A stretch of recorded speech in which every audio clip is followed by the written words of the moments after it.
الله الرحمن الرحیم. الحمدلله رب العالمین.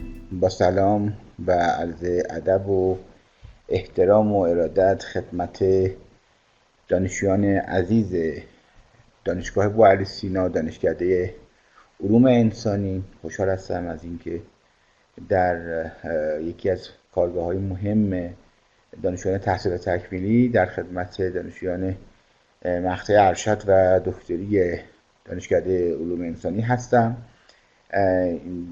بحثی که چندین ساله در واقع بحث به عنوان پیش نیاز مهارت‌های دانشجویان تحصیل تکمیلی در واقع مطرح می شود در بحث گذراندن قبل از اینکه پروپوزال دفاع کنن. دو تا کارگاه، یکی کارگاه آشنایی با پایگاه‌ها و مجلات علمی و دومیش هم بحث کارگاه مهارت نوشتن پروپوزال نویسی که چند ساله که این بحث این کارگاهی که امروز در خدمتون هستم، آشنایی با پایگاه‌ها و مجلات علمی در واقع ساینتومتریک که تحت عنوان این موضوع هست رو بنده توفیق اون رو دارم خدمت دانشجویان عزیز باشم و در حال از مباحثیه که شخصا در این حوزه سالها کار کردم و در مباحث تخصصی علم سنجی و در واقع مباحث حوزه ساینتومتریک در فضای هیومانیتیز و علوم انسانی تجربه داشتم که دیگه در چندین دوره مختلف این بحث کارگاه رو دانشکده به بنده واگذار کردیم. خب قبل از هر چیز خدمت همه عزیزان پر رسیدن ایام سوگواری محرم رو خدمت همه عزیزان تسلیت عرض میکنم. آرزوی بهترین ها برای همه دانشجویان عزیز دارم. اگر دوستان آماده هستن، انشالله حال خوب، حس خوب، بهترین ها آماده هستن که انشالله وارد بحث تخصصی آشنایی با پایگاه ها و مجلات علمی بشویم، محبت بفرمایید عدد 2 رو تایپ بفرمایید.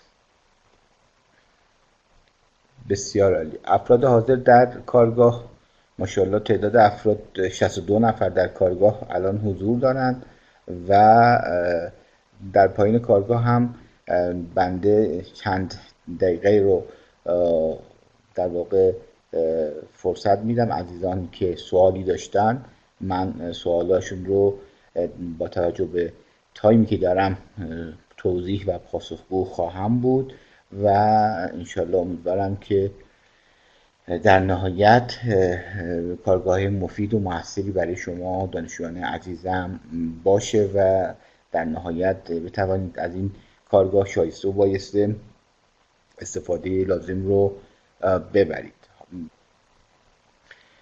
این کارگاه فهرست مطالبی داره که من خدمتتون عرض میکنم. دوستان فهرست مطالب در واقع این دوره کارگاه شامل 2 قسمت خواهد بود، قسمت مقدماتی و قسمت دوم قسمت پیشرفته. مقدماتی رو مخصوص دانشجویان کارشناسی ارشد شامل ضرورت شرکت در پروپوزال نویسی و انواع منابع علمی، آشنایی اجمالی با کتابخانه است، آشنایی اجمالی با همانندجوه، آشنایی با گوگل اسکولار و معرفی پایگاه‌های لاتینی که وجود داره، بحث دانش لینک دانشگاه و مواردی که ملازم خواهید کرد خواهد بود. این دوره مقدماتی خواهد بود و دوره بعدی این در واقع کارگاه که دوتاش یعنی یک کارگاه جداگانه‌ای بوده به نام مقدماتی و کارگاه بعدی به نام کارگاه پیشرفته. این کارگاه خدمت دانشجویان عزیزم عرض کنم که شامل معرفی پایگاه اختصاصی هر رشته، نحوه استناددهی خواهد بود، نرم افزارهای مدیریت استناددهی، کلیات اخلاق و پژوهشی و سرقت علمی، استخراج مقاله از پایان نامه، انتخاب نشریه معتبر و نحوه شناسایی مجله مناسب برای انتشار مقاله، شناسایی مجلات معتبر و نامعتبر و شناسایی کنفرانس‌های معتبر و نامعتبر خواهد بود. خب ما وارد بحث میشیم انشالله. پس در واقع این کارگاه 2 ساعته بوده پیشرفته و مقدماتی، اما با توجه به شرایطی که هست دانشگاه تصمیم گرفت که پیشرفته و مقدماتی به صورت ترکیبی انجام بده و در نهایت اینکه این کارگاه به صورت خدمت عزیزان عرض کنم که یک جلسه 2 ساعته و حالا یک تایم 2 ساعتی که در خدمتون خواهم بود، یک جلسه که هست انشالله موارد رو توضیح بدم و در نهایت بتونید از این کارگاه استفاده بهینه رو انشالله ببرید. ما وارد بحث میشیم از این مباحث.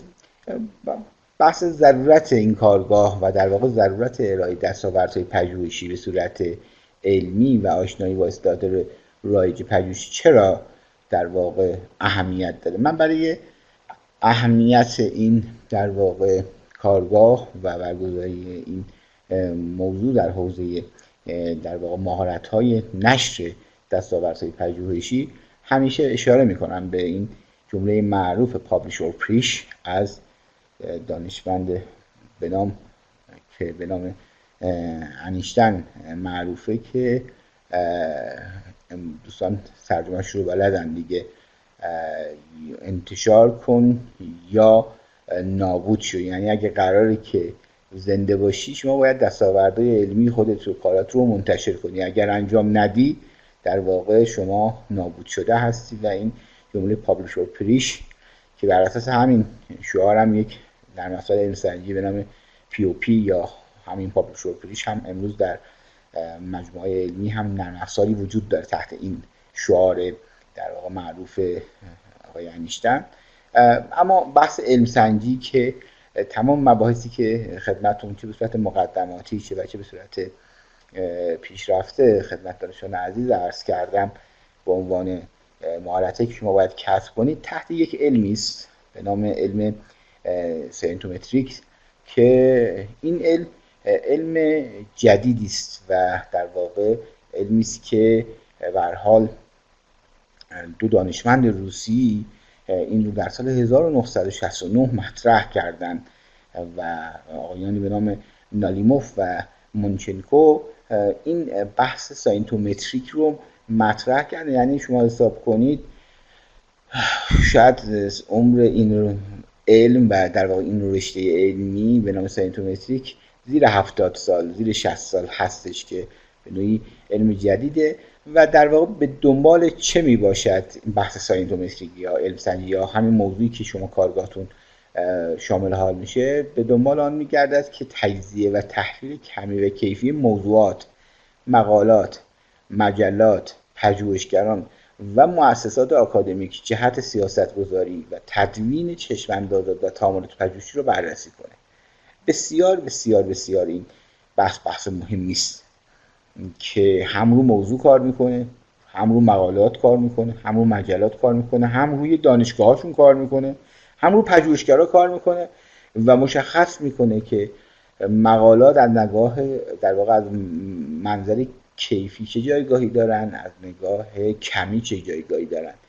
میاد پژوهشگران رو رتبه بندی میکنه، میاد دانشگاه ها رو رتبه بندی میکنه و در واقع عیاری به فضای اکوسیستم علمی دنیا میده این رشته که امروز کاملا باهاش آشنا هستید. اساتید جایگاه علمیشون صرف گرفتن جایگاه استادیار و دانشیار و استاد تمامی نیست. اساتید در فضای علم سنجی در مؤسسات معتبر مثل گوگل اسکولار، مثل ریسرچ گیت، مثل مؤسسات معتبر پژوهشی در حوزه تامسون رویترز و مواردی که هست، اینا میان چیکار میکنن؟ میان اینا اساتید و دانشگاه ها رو بر اساس میزان خروجی مقالات پژوهشی و تاثیرگذاری و بحث ویزیبیلیتی و رویت پذیریشون که کارشون دیده شده نمره میده، امتیاز میده و در نهایت عیار افراد، عیار دانشگاه ها رو کاملا در یک فضای بدون سوگیری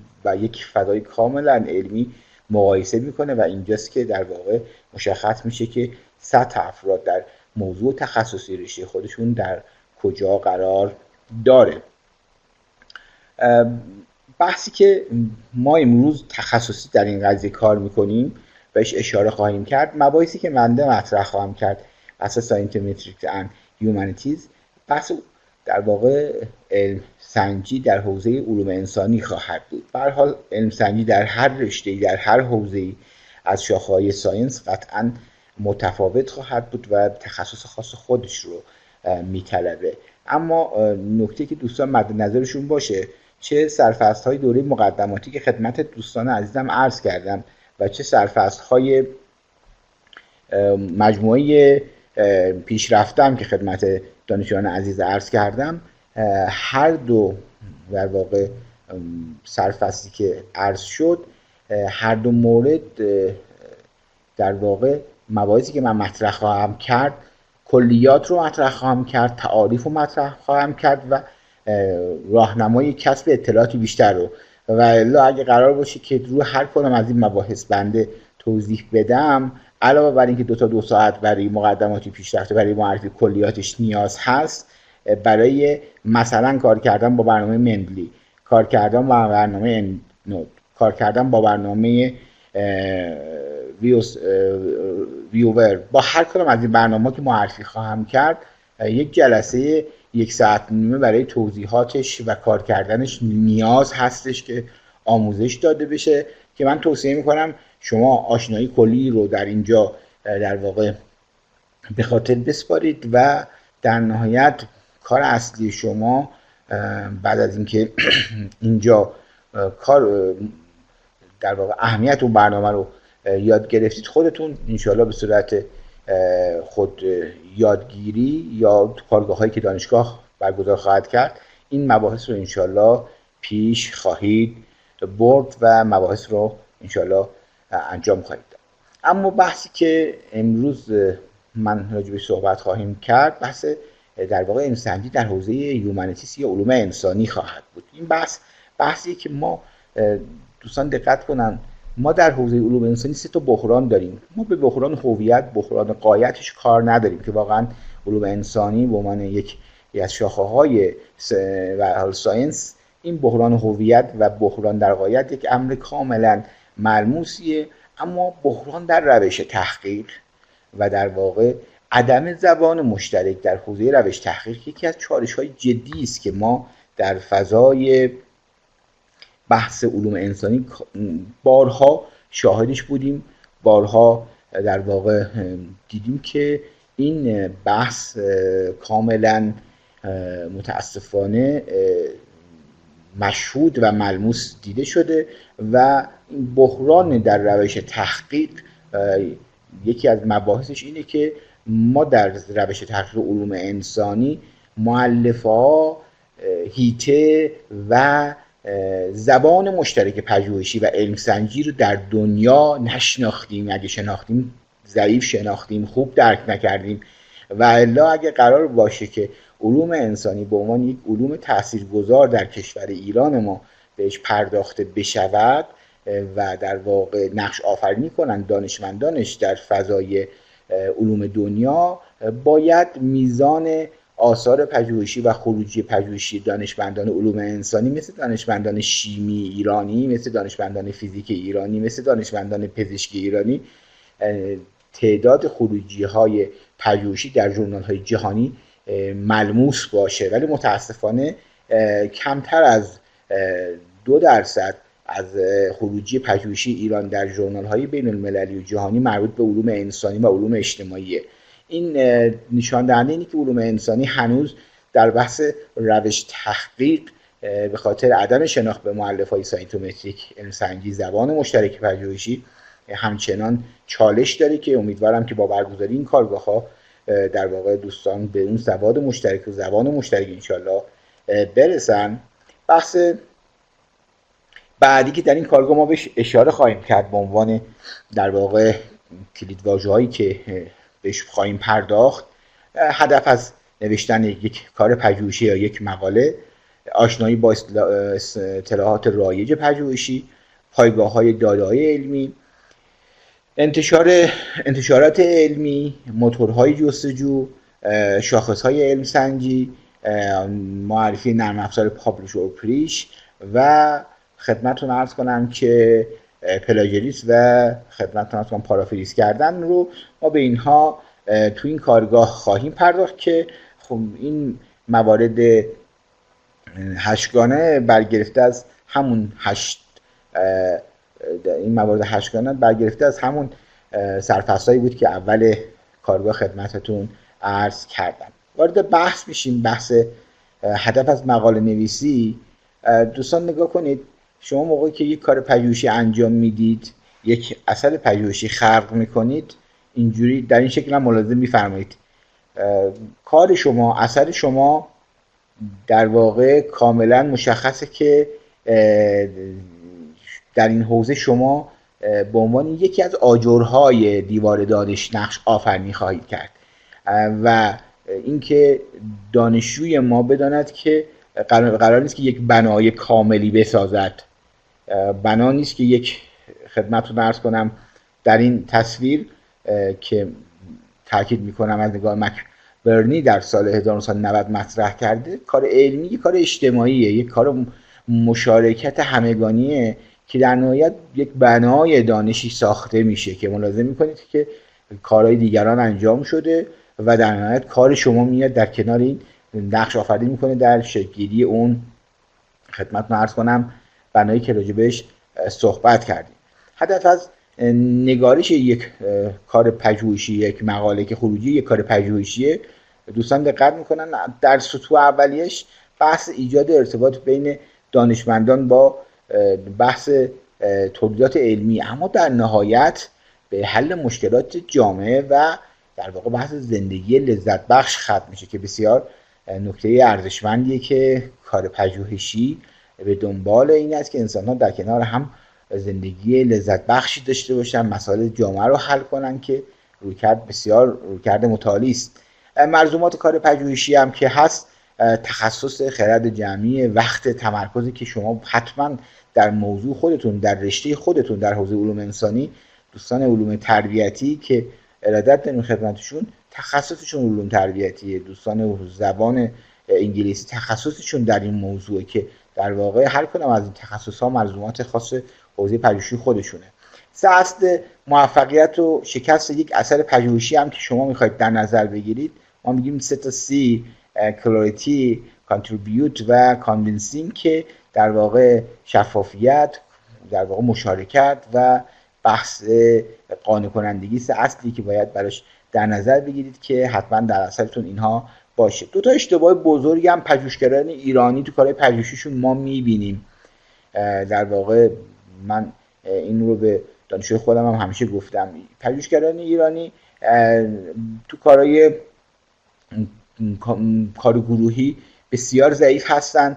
نمونه کارهایی هستش که من توی پیوست این کارگاه دارم که 183 تا نویسنده از 73 ملیت دنیا آمدن یک کار پژوهشی کار کردن، یک مقاله فیزیک در حوزه فیزیک یک مقاله کار کردن، Q2 هم هست. 183 تا نویسنده درش نقش آفرینی کردن. خیلی جالب بود، برای خود من خیلی جالب بود و خدمتتون عرض کنم که توی دومین ایرادشون هم که ایرانی‌ها معمولا دوست دارن تو کارهای پژوهشیشون، ما میگیم هپی اند، دوست دارن کارشون بگم مثلا ما این روش رو به کار بردیم، این گروه رو کردیم گروه آزمایشی، گروه کنترل، و این کاری که ما انجام دادیم مثبت بود و موثر بود و خدمتتون عرض کنم این کار در واقع کاری که ما انجام دادیم موثر واقع شده. نه، قرار نیست که حتما کار ما اثرش مثبت باشه. خیلی مواقع شما باید کار انجام بدید و در نهایت در اساس اون کار بگید که من کار انجام دادم، این مدلی که من استفاده کردم هیچ اثر مثبتی نداشت که دیگران دیگه اون استفاده نکنن، و این هم خودش کار پژوهشیه. و این معمولا ما ایرانی‌ها تو کار پژوهشی، به خصوص در حوزه علوم انسانی که داریم کار انجام میدیم، خیلی دوست داریم که کارمون مثبت پایان یا هپی اند باشه، که این مثلا کار ما کار شاخصی بوده که این نکته رو باید حتما دانشجویان عزیز اینو مد نظرشون باشه. من بقیه موارد رو از 0 تا 100 یک کار پژوهشی از مرحله پروپوزال نویسی تا مقاله رو معمولا دانشجوی تحصیل تکمیلی اون در واقع خودشون رو در اون فضا باید پیدا کنن که یک کار پژوهشی میخوان انجام میشه از پایین ترین نقطهش تا بالاترین نقطهش به کجا ختم میشه. من به بچهای تحصیل تکمیلی ارشد از دکترا همیشه این رو گفتم، یک حالت اینفوگرافی و حالت گرافیکی و حالت شاید انیمیشن براش مطرح کردم. یک پژوهشگر 3 تا گام برمی‌داره در دوره تحصیل تکمیلی. گام اولش طراحی میکنه، یعنی چی؟ یعنی پروپوزال می‌نویسه. گام دومش اجراش میکنه، یعنی چی؟ یعنی فصل 2 3 4 5 رو بنویسه برای پایان نامه. و گام پنجمش ارائه میده، یعنی چی؟ یعنی مقاله از کارش خارج در واقع استخراج میکنه. یعنی طراحی، اجرا، ارائه، 3 گام اصلی یک پژوهشگر در دانشجویان تحصیلات تکمیلی در کارشناسی ارشد دکترا هست که برای مرحله سوم برای دانشجویان ارشد اجباری نیست، ولی برای بچهای دکترا هست. همین 3 گام برای اساتید دانشگاه هم اتفاق میفته. یعنی اساتید دانشگاه هم هر ساله باید در موضوعات مختلف طراحی داشته باشن، اجرا داشته باشن و ارائه داشته باشن. گام اول، دانشجویان عزیزم دقت کنن، گام اول میشه فصل اول پایان نامه شما که در واقع کلیات پژوهشی که با یه تغییراتی در واقع همون پروپوزال شماست. گام دوم که ملاحظه میکنید اجراست که میشه فصل 2 3 4 5 پایان نامه شما. و گام سوم هم که گفتم میشه ارائه که خروجی پژوهش شما شامل مقاله، کتاب، ورکشاپ و خیلی چیزا. من همین رو توی یک شکل دیگه به این شکل براتون آوردم. ملاحظه بفرمایید. گام اول طراحی پژوهش شامل این 3 مهارت، گام دوم اجرای پژوهش شامل این 3 مهارت و گام سوم ملاحظه می‌فرمایید در واقع نگارش گزارش پژوهش، آشنایی با شیوه‌های در واقع متنوع و تبدیل پژوهش به مقاله، کتاب، پوستر، سخنرانی، که امروز در این ورکشاپ یه سری مهارت‌های ضروری در هر 3 حوزه رو بر حسب تایمی که خواهیم داشت من به صورت کلی و اجمالی خدمتتون عرض خواهم کرد و شما هم در واقع ملاحظه خواهید کرد. یه سری اصطلاحات رایج، مثلا من بیام یه سری بس حوزه مقاله نویسی به عنوان یکی از مهارت‌ها خدمتتون عرض کردیم. مورد بعدی آشنایی با اصطلاحات رایج پژوهشیه که بچه‌های دکترا اکثرا آشنا هستن، بچه‌های ارشد آشنا نیستن. یه سری اصطلاحات رایج برای اصطلاحات پژوهشی سابمیت کردن، یعنی همون بحث ارسال مقاله برای مجله است، بحث منسکریپت، آرتیکل و پیپر. خیلی از دانشجوها این 3 تا رو با هم یکی در نظر میگیرن. بچه منسکریپت دست نوشته شماست که هنوز تایید نشده از نگاه ادیتور چیپ و ریویور، اما آرتیکل و پیپر کاریه که ارزش علمی داره و تایید شده و یک در واقع پیر ریویو روش انجام شده و در واقع این نکته رو باید مد نظرتون باشه که منسکریپت دست‌نویس ارزش علمی نداره. شما موقعی تو دارید مکاتبه میکنید با ادیتورها در جواب ژورنال های بین المللی، اصلا خودتون ننویسید مای آرتیکل مای پیپر، شما حتما باید به اشاره کنید مای منسکریپت، یعنی دست نوشته بنده. اینو حتما مد نظرتون باشه که خیلی از مواقع پژوهشگران ایرانی در همین مکاتبات اولیه این نکات رو در نظر نمیگیرن. بحث اصطلاحات بعدی رایج پژوهشی ریویژن، ماینه، مرجر. ما ریویژن یعنی اصلاحاتی که میخوان، ماینر به صورت کم یا در واقع اصلاحات جزئی. ریویژن میجر اصطلاحات به صورت اصلاحاتی که میخواید انجام میدید به صورت اصلاحات کلی. ریویور همون داورا خواهم شد. ریوایزد ورژنی از مقاله شما که اصلاحات شما روش انجام دادید.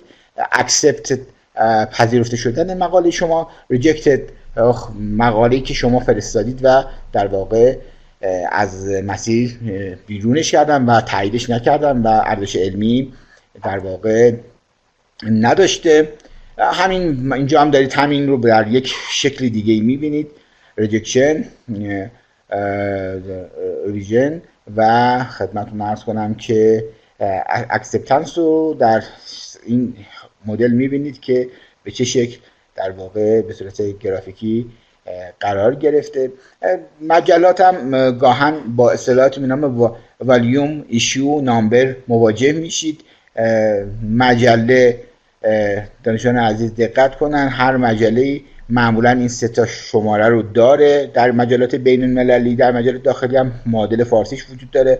والیوم شماره سال یک مجله، مثلا اگه نوشته بود والیوم 14 یعنی 14 ساله که این مجله داره چاپ میشه. اگه والیومش نوشته بود 16 یعنی 16 ساله که این مجله در واقع چاپ میشه. شماره مجله در یک سال بهش میگن ایشو، که در واقع اگر ایشو عدد 3 بود یعنی چی؟ یعنی که در یک سال اخیر سومین شماره است که از این مجله داره چاپ میشه. اگه ایشوش عدد، خدمتتون عرض کنم، عدد 9 بود یعنی در یک سال اخیر این مجله این شماره نهمش هستش که داره چاپ میشه. دوستان شاید سوال بپرسن که مجله هستش که در یک سال 9 بار چاپ بشه. بله، یه سری مجلات هستن به صورت مانسلی و در واقع ماهانه که از نظر زمانبندی در طول 12 ماه 12 شماره چاپ میکنن که بهشون اشاره خواهیم کرد.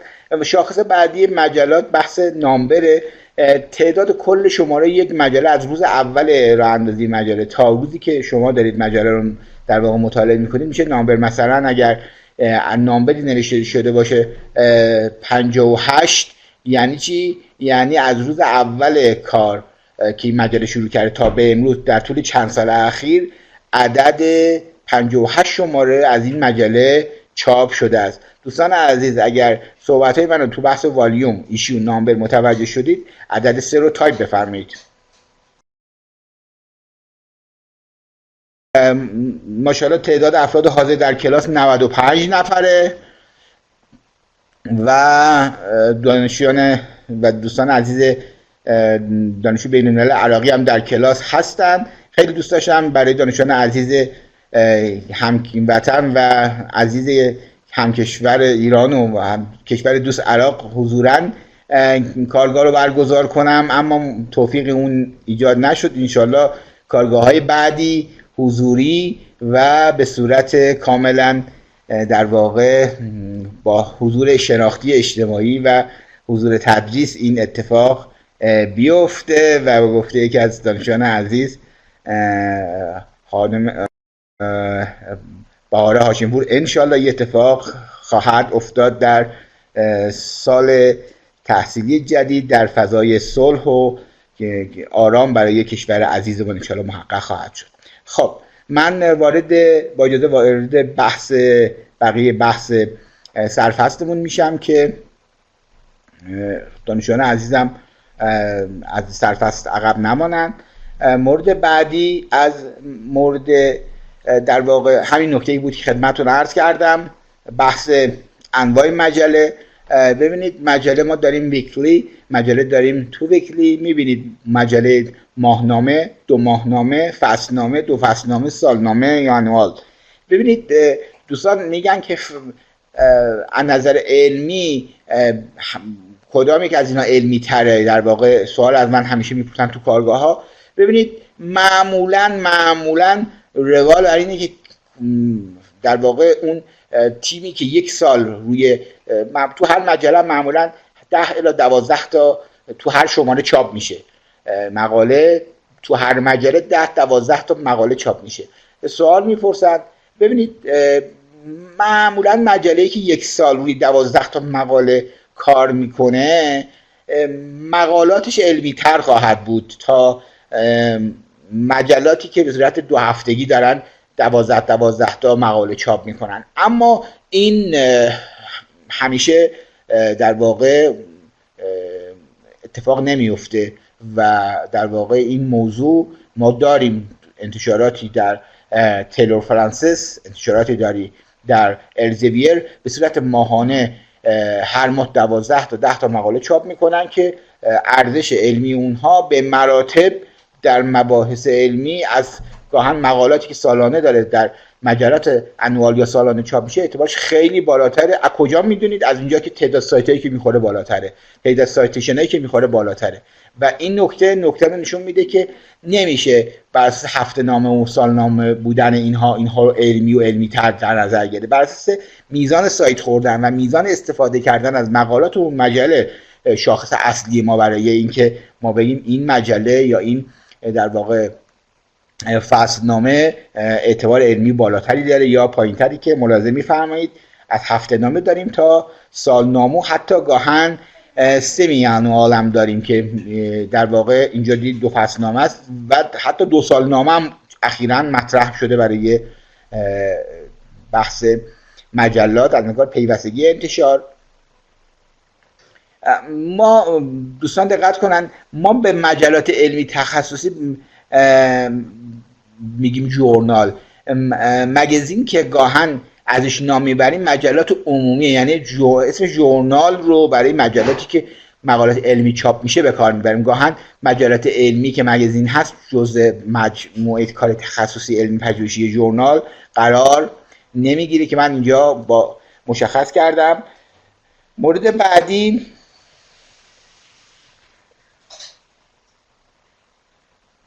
مورد بعدی که ملاحظه میکنید، مجلات به لحاظ داوری میبینید 2 مدل ما داریم، یکی پیر ریویو، یکی نان پیر ریویو. اونایی که پیر ریویو دارن بهشون میگن مجلات اصیل، اونایی که داوری ندارن بهشون میگن مجله فیک.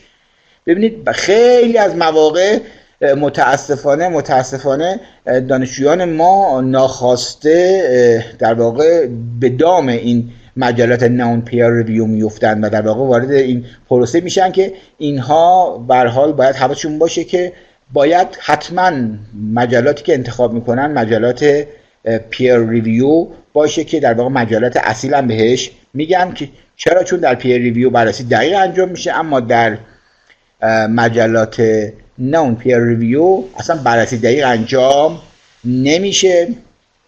نگاه کنید در این 2 سایتی که اینجا من براتون گذاشتم ملاحظه میکنید فهرست یک سری از ناشران از سوی در واقع جفری بیل در این سایت در واقع از سرتاسر دنیا جمع میشه و به صورت خدمتتون عرض کنم کاملا بروز شده هست و فهرست سیاهه ناشران چپاولگر کامل در اینجا میاد که دوستان میخوان برای مجلاتی کار کنن که در واقع معتبره برای لاتین از بالا استفاده میکنن. برای خدمتتون عرض کنم مجلات ایرانی هم خوشبختانه مجموعه کمیسیون انتشارات وزارت علوم هر ساله مجلاتی که معتبره یا نامعتبره رو به صورت فایل در صفحه اصلی خودش بارگذاری میکنه که حتما از اونجا شما استفاده رو انجام بدید. یه سوالی که خیلی بچه‌ها میپرسن راجع به مجلات پولی، انواع ژورنال از نظر دسترسی. ببینید دوستان دقت کنن، ما مجلات دسترسی خدمتتون عرض کنم که 2 نوع مجله داریم. یکی مجله دسترسی آزاد یا اوپن اکسس، یکی مجله دسترسی آزاد در واقع به صورت کلوز اکسس یا غیر آزاده که نمادشان هم میبینید اوپن اکسس به اون شکل، دسترسی مجلات غیر آزاد یا کلوز اکسس به این شکله. حالا این چه فرقی با هم داره؟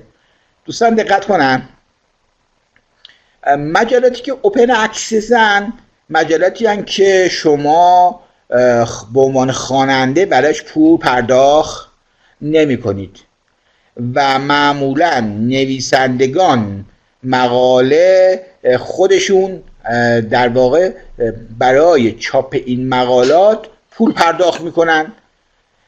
مجلات دوم مجلاتی هستند که بالعکس کلوز اکسسه. یعنی چی؟ خواننده که شما میخواید مقاله رو استفاده کنید ملاحظه میکنید خواننده باید چیکار کنه؟ خواننده باید برای گرفتن اون مقاله پول پرداخت کنه، ولی نویسنده‌اش که میخواد مقاله سابمیت کنه و ارسال کنه ازش پولی دریافت نمیکنن.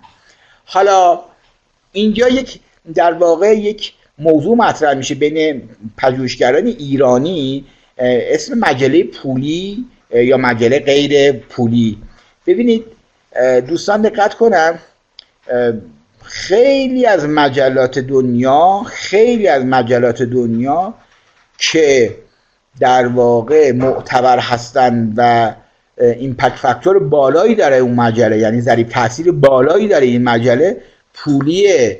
یعنی چی؟ یعنی نویسنده میخواد مقاله بفرسته پولم میده، پول $2000 $3000 $5000. سوال میپرسن میگه چه آورده برای اون داره؟ خب آوردهش اینه که مقالش رو در یک جای بارگذاری میکنه که خواننده دیگه براش پول نمیده، درنچه از مقالش رو میگیره استفاده میکنه و هر چقدر از مقاله بیشتر استفاده کنه سایت بیشتر میخوره اون مقاله، درنچه جایگاه علمی اون دانشمند میره بالا. اما نوع دوم که در پایینه، درسته ما پژوهشگرای ایرانی اکثر مجلاتی که استفاده می کلوز اکسسه، یعنی ما به عنوان نویسنده پولی برای نویسندگیش پرداخت نمی کنیم، به خاطر اینکه درگاه‌های پرداخت برای ما واقعا محدوده. در واقع مسترکارت، ویزا کارت ما دیگه امروز واقعا با توجه به تحریمایی که هست نداریم و معمولا توی فضاها سراغ کلوز اکسس ها میریم. ما هزینه پرداخت نمی کنیم، ولی خواننده‌ای که میخواد از مقاله ما استفاده کنه توی در واقع مجلاتی که کلوز اکسسن، اینها باید هزینه رو پرداخت کنن و در نتیجه ناخودآگاه میزان استفاده کردن از مقالات ما در مجلات کلوز اکسس ناخودآگاه کمتر ازش استفاده میکنن. اون طرف باید بیاد میانگین $60 برای مقاله، هر مقاله پرداخت کنه و این میزان پرداخت کردن برای مقاله به توسط خواننده ها یک محدودیت ایجاد میکنه، در نتیجه مقاله ما در مجلات کلوز اکسس کمتر ویزیبل میشه، کمتر دیده میشه و در نتیجه مجلاتی که اوپن اکسس هستن و در واقع نویسندگان پول پرداخت میکنن، اصلا اساتید دانشگاه‌های دنیا سالانه بالغ بر صدها هزار دلار برای اینها به عنوان گرانت میذارن که هزینه چاپ مقالات در مجلات اوپن اکسس رو پرداخت کنن. براشون گرانت میذارن، یعنی پول جداگانه پژوهشی میذارن که اینها برن در این مجلات کار چاپ کنن که در شاخص اون پژوهشگر بره بالا، شاخص پژوهشگر بره بالا، شاخص اون دانشگاه و اون مؤسسه بین‌المللی هم میره بالا ناخودآگاه.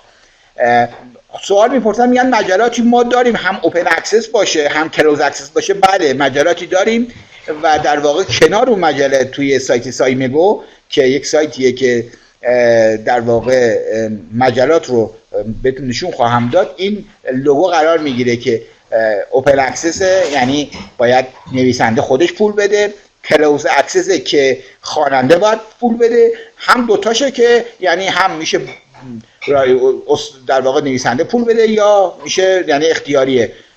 از این مجله هم ما داریم. پس مدل اول درسته پولیه اما پولی علمیه. مدل اول درسته پولیه اما پولیه که جایگاه علمیش از مدلی که بی پوله خیلی بالاتره برای اون مؤسسه، چون میگم دیگه باعث میشه که شاخص علم سنجی اون مؤسسه و اون دانشمند بره بالا. ولی متاسفانه از این فضا بعضی از مؤسسه‌های در واقع غیر اخلاقی آمدن سوء استفاده کردن و در نهایت اینکه آمدن مجلاتی رو انداختن نه اون پیر ریویو خواهد داشت. یعنی چی؟ یعنی اصلا داوری نداره، یه پولی میگیرن و میان کارا رو چاپ میکنن، بعد میبینی که اسم مجله تو سیاهه در اون سایت جفری که خدمتتون عرض کردم میاد بالا، در کمتر 6 ماه 8 ماه 1 سال میاد بالا این مجله که این جزء سیاه‌های دنیا خواهد بود. اما این مجله دسترسی آزاد یا اوپن اکسسی که اینجا خدمتتون عرض کردم نویسنده پول میده، تحت داوری بسیار بالا پیر ریویو های مختلف، ادیتور چیف ها، سردبیرهای اصلی قرار میگیره و بعد از چندین نوع داوری مقاله چاپ میشه. فقط گفتم خدمتتون عرض کردم این فرق دسترسی آزاد یا اوپن اکسس با دسترسی غیر آزاد اینه که هزینه رو به هر حال اون مؤسسه که میخواد به عنوان مجله کار انجام بده پول مقاله و مجله رو باید بگیره. یعنی چرا؟ چون که برای راه افتادن مؤسسه و در واقع اون مؤسسه برای ادامه دادن مسیر خودش در طول گذر ایام باید هزینه خودش رو نه تنها در بیاره بلکه فایده هم میکنه. این پول رو یا از نویسنده میگیره میشه اوپن اکسس یا از خواننده مقاله میگیره میشه کلوز اکسس. فکر کنم کامل و جامع برای دوستان این بحث کلوز اکسس و اوپن اکسس رو در واقع توضیح دادم و مجلات پولی هم گاهن میان خودشون توی اوپن اکسس ها قرار میدن در صورتی که در کمتر از زمان کاملا دستشون رو میشه که اینها در واقع فیک هستند و نان پیر ریویو هستند. دوستان اگه متوجه شدن محبت کنن عدد 4 رو تایپ بفرمایید.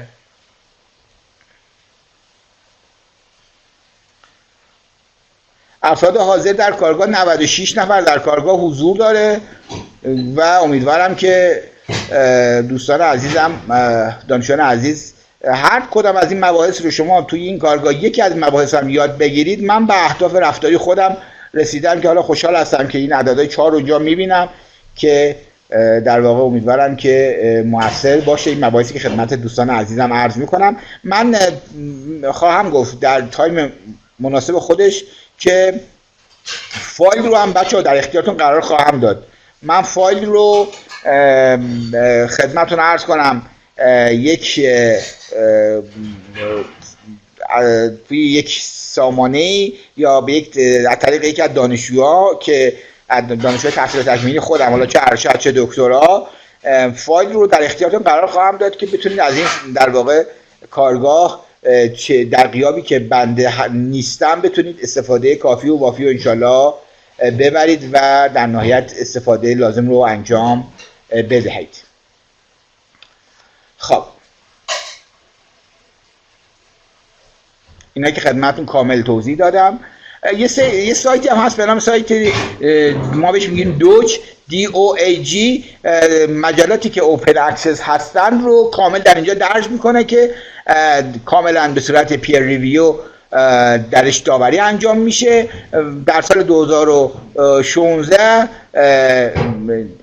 این سایت دوج مجلاتی که پولی بودن و در واقع اوپن اکسس بودن و کار داوری خوب انجام نداده بودن، در سال 2016 3300 تا ژورنال رو توی لیست خودش حذف کرد. میخوام بگم که مجموعه های مختلفی کارهای پژوهشی رو در دنیا رصد میکنن که کسی سوء استفاده نکنه.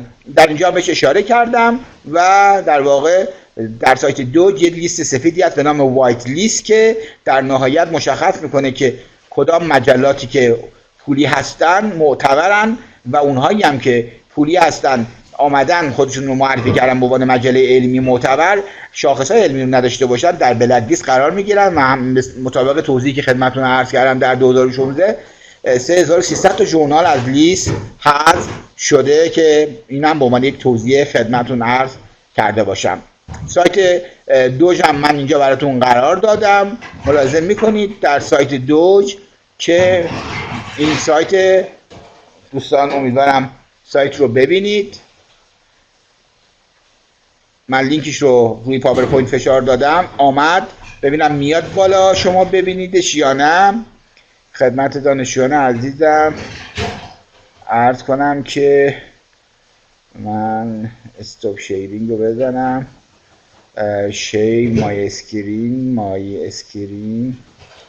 مای اسکرین دوج رو بیارم ببینید شما دانشجویان عزیز.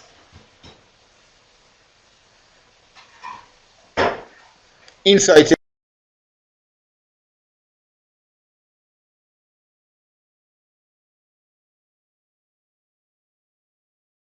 که خدمتتون عرض کردم تو پاورپوینت براتون گذاشته بودم، در واقع همه مجلات رو با جزئیات سرچ میکنید، فیلداشو مشخص میکنید و به شما میگه که این مجله با اینکه شما پول میدید معتبر یا معتبر نیست، که در اینجا شما ملاحظه میکنید که این لینکش رو هم در پاورپوینت براتون قرار دادم.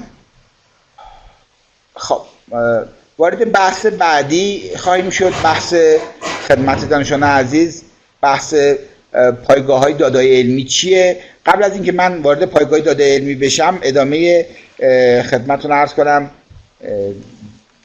دوج رو من یه سری چیزا دیگه گذاشته بودم که دانشجویان عزیز حیفم اومد نگم. اینا رو با هم رفتیم جلو، دوج رو توضیح دادم. خب خدمت یه سوالی همیشه دانشجوها از ما میپرسن، میگن یک مجله یک جایگاهی داره به نام ادیتور، یک جایگاهی داره به نام ریویور. در یک کار پژوهشی جایگاه این در واقع جایگاه علمی به چه شکلیه؟ و سوال میپرسن دانشجویان عزیز، گاهن سوال میپرسن که من برای اینکه دوستان جایگاه ادیتور یا همون سردبیر و ریویور یا همون داور رو میخواید ببینید، نگاه کنید تو این شکل کامل مشخصه. نگاه کنید به صورت طنز ملاحظه میکنید مای پیپر مقاله شما و ماست که گذاشتیم اینجا داور یک به عنوان یک متخصص، داور 2 3 4 میان نظر میدن، نتیجه رو آخر سر به ادیتور میگن.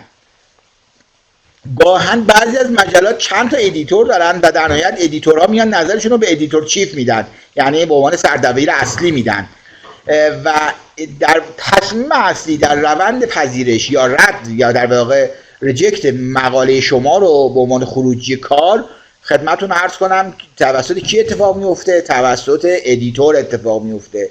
نظرات جزئی و دیتیلی رو ریویورها میدن، اما تصمیم گیری رو کیو انجام میده؟ ادیتور یا ادیتور چیف انجام میده.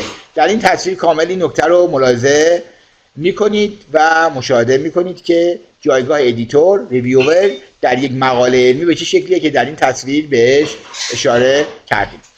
خب حالا بحثی که هست، ما به عنوان سومین موضوع میخوایم بهش بپردازیم، آشنایی شما با پایگاه‌های در واقع پایگاه داده‌های علمیه که باید باش آشنا شوید و پایگاه داده علمی چیه، تعریفش چیه، به چه شکلیه.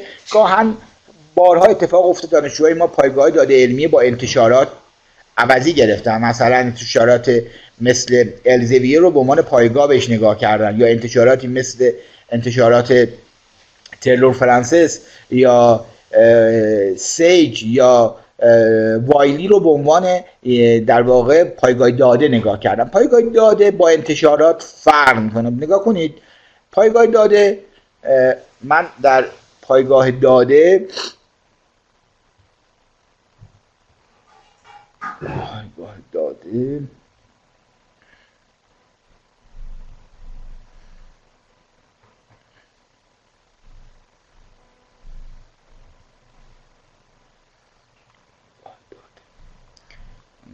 عزیز پایگاه داده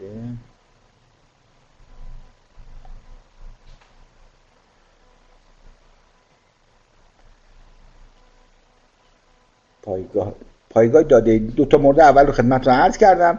پایگاه داده علمی توی سایت لینک دانشگاه، نمیدونم دوستان عزیز تشریف بردن وارد سایت لینک دانشگاه شدن یا نه. اگر شدن، اونایی که وارد لینک شدن عدد 1 رو تایپ کنن، اونایی که وارد نشدن محبت کنن عدد 2 رو تایپ بفرماین. بسیار خوب، اکثر بچه‌ها وارد سایت لینک شدن، بعضی هم وارد نشدن. به هر حال بچه‌ها سایت کتابخانه دانشگاه که به هر حال سایتیه که خیلی از دوستان وارد شدن، یه سری از دوستان هم وارد نشدن. احمد امیری عدد 4 رو گذاشت، بعضی از عددهای عجیب و غریبی میذارن. اونایی که رفتن وارد سایت کتابخانه مرکزی دانشگاه شدن، دانشلیگ استفاده کردن عدد 1، اونایی که استفاده نکردن و واردش نشدن عدد 2 رو تایپ کنن. من عدد 3 و 4 رو نگفتم، نمیدونم یه عدد 3 و 4 کجا آمد. خب بسیار خوب. خب اکثر بچه‌ها رفتن. بچه‌ها وارد سایت کتابخانه دانشگاه بشید. اجازه بدید من وارد بشم اینجا بهتون اشاره کنم.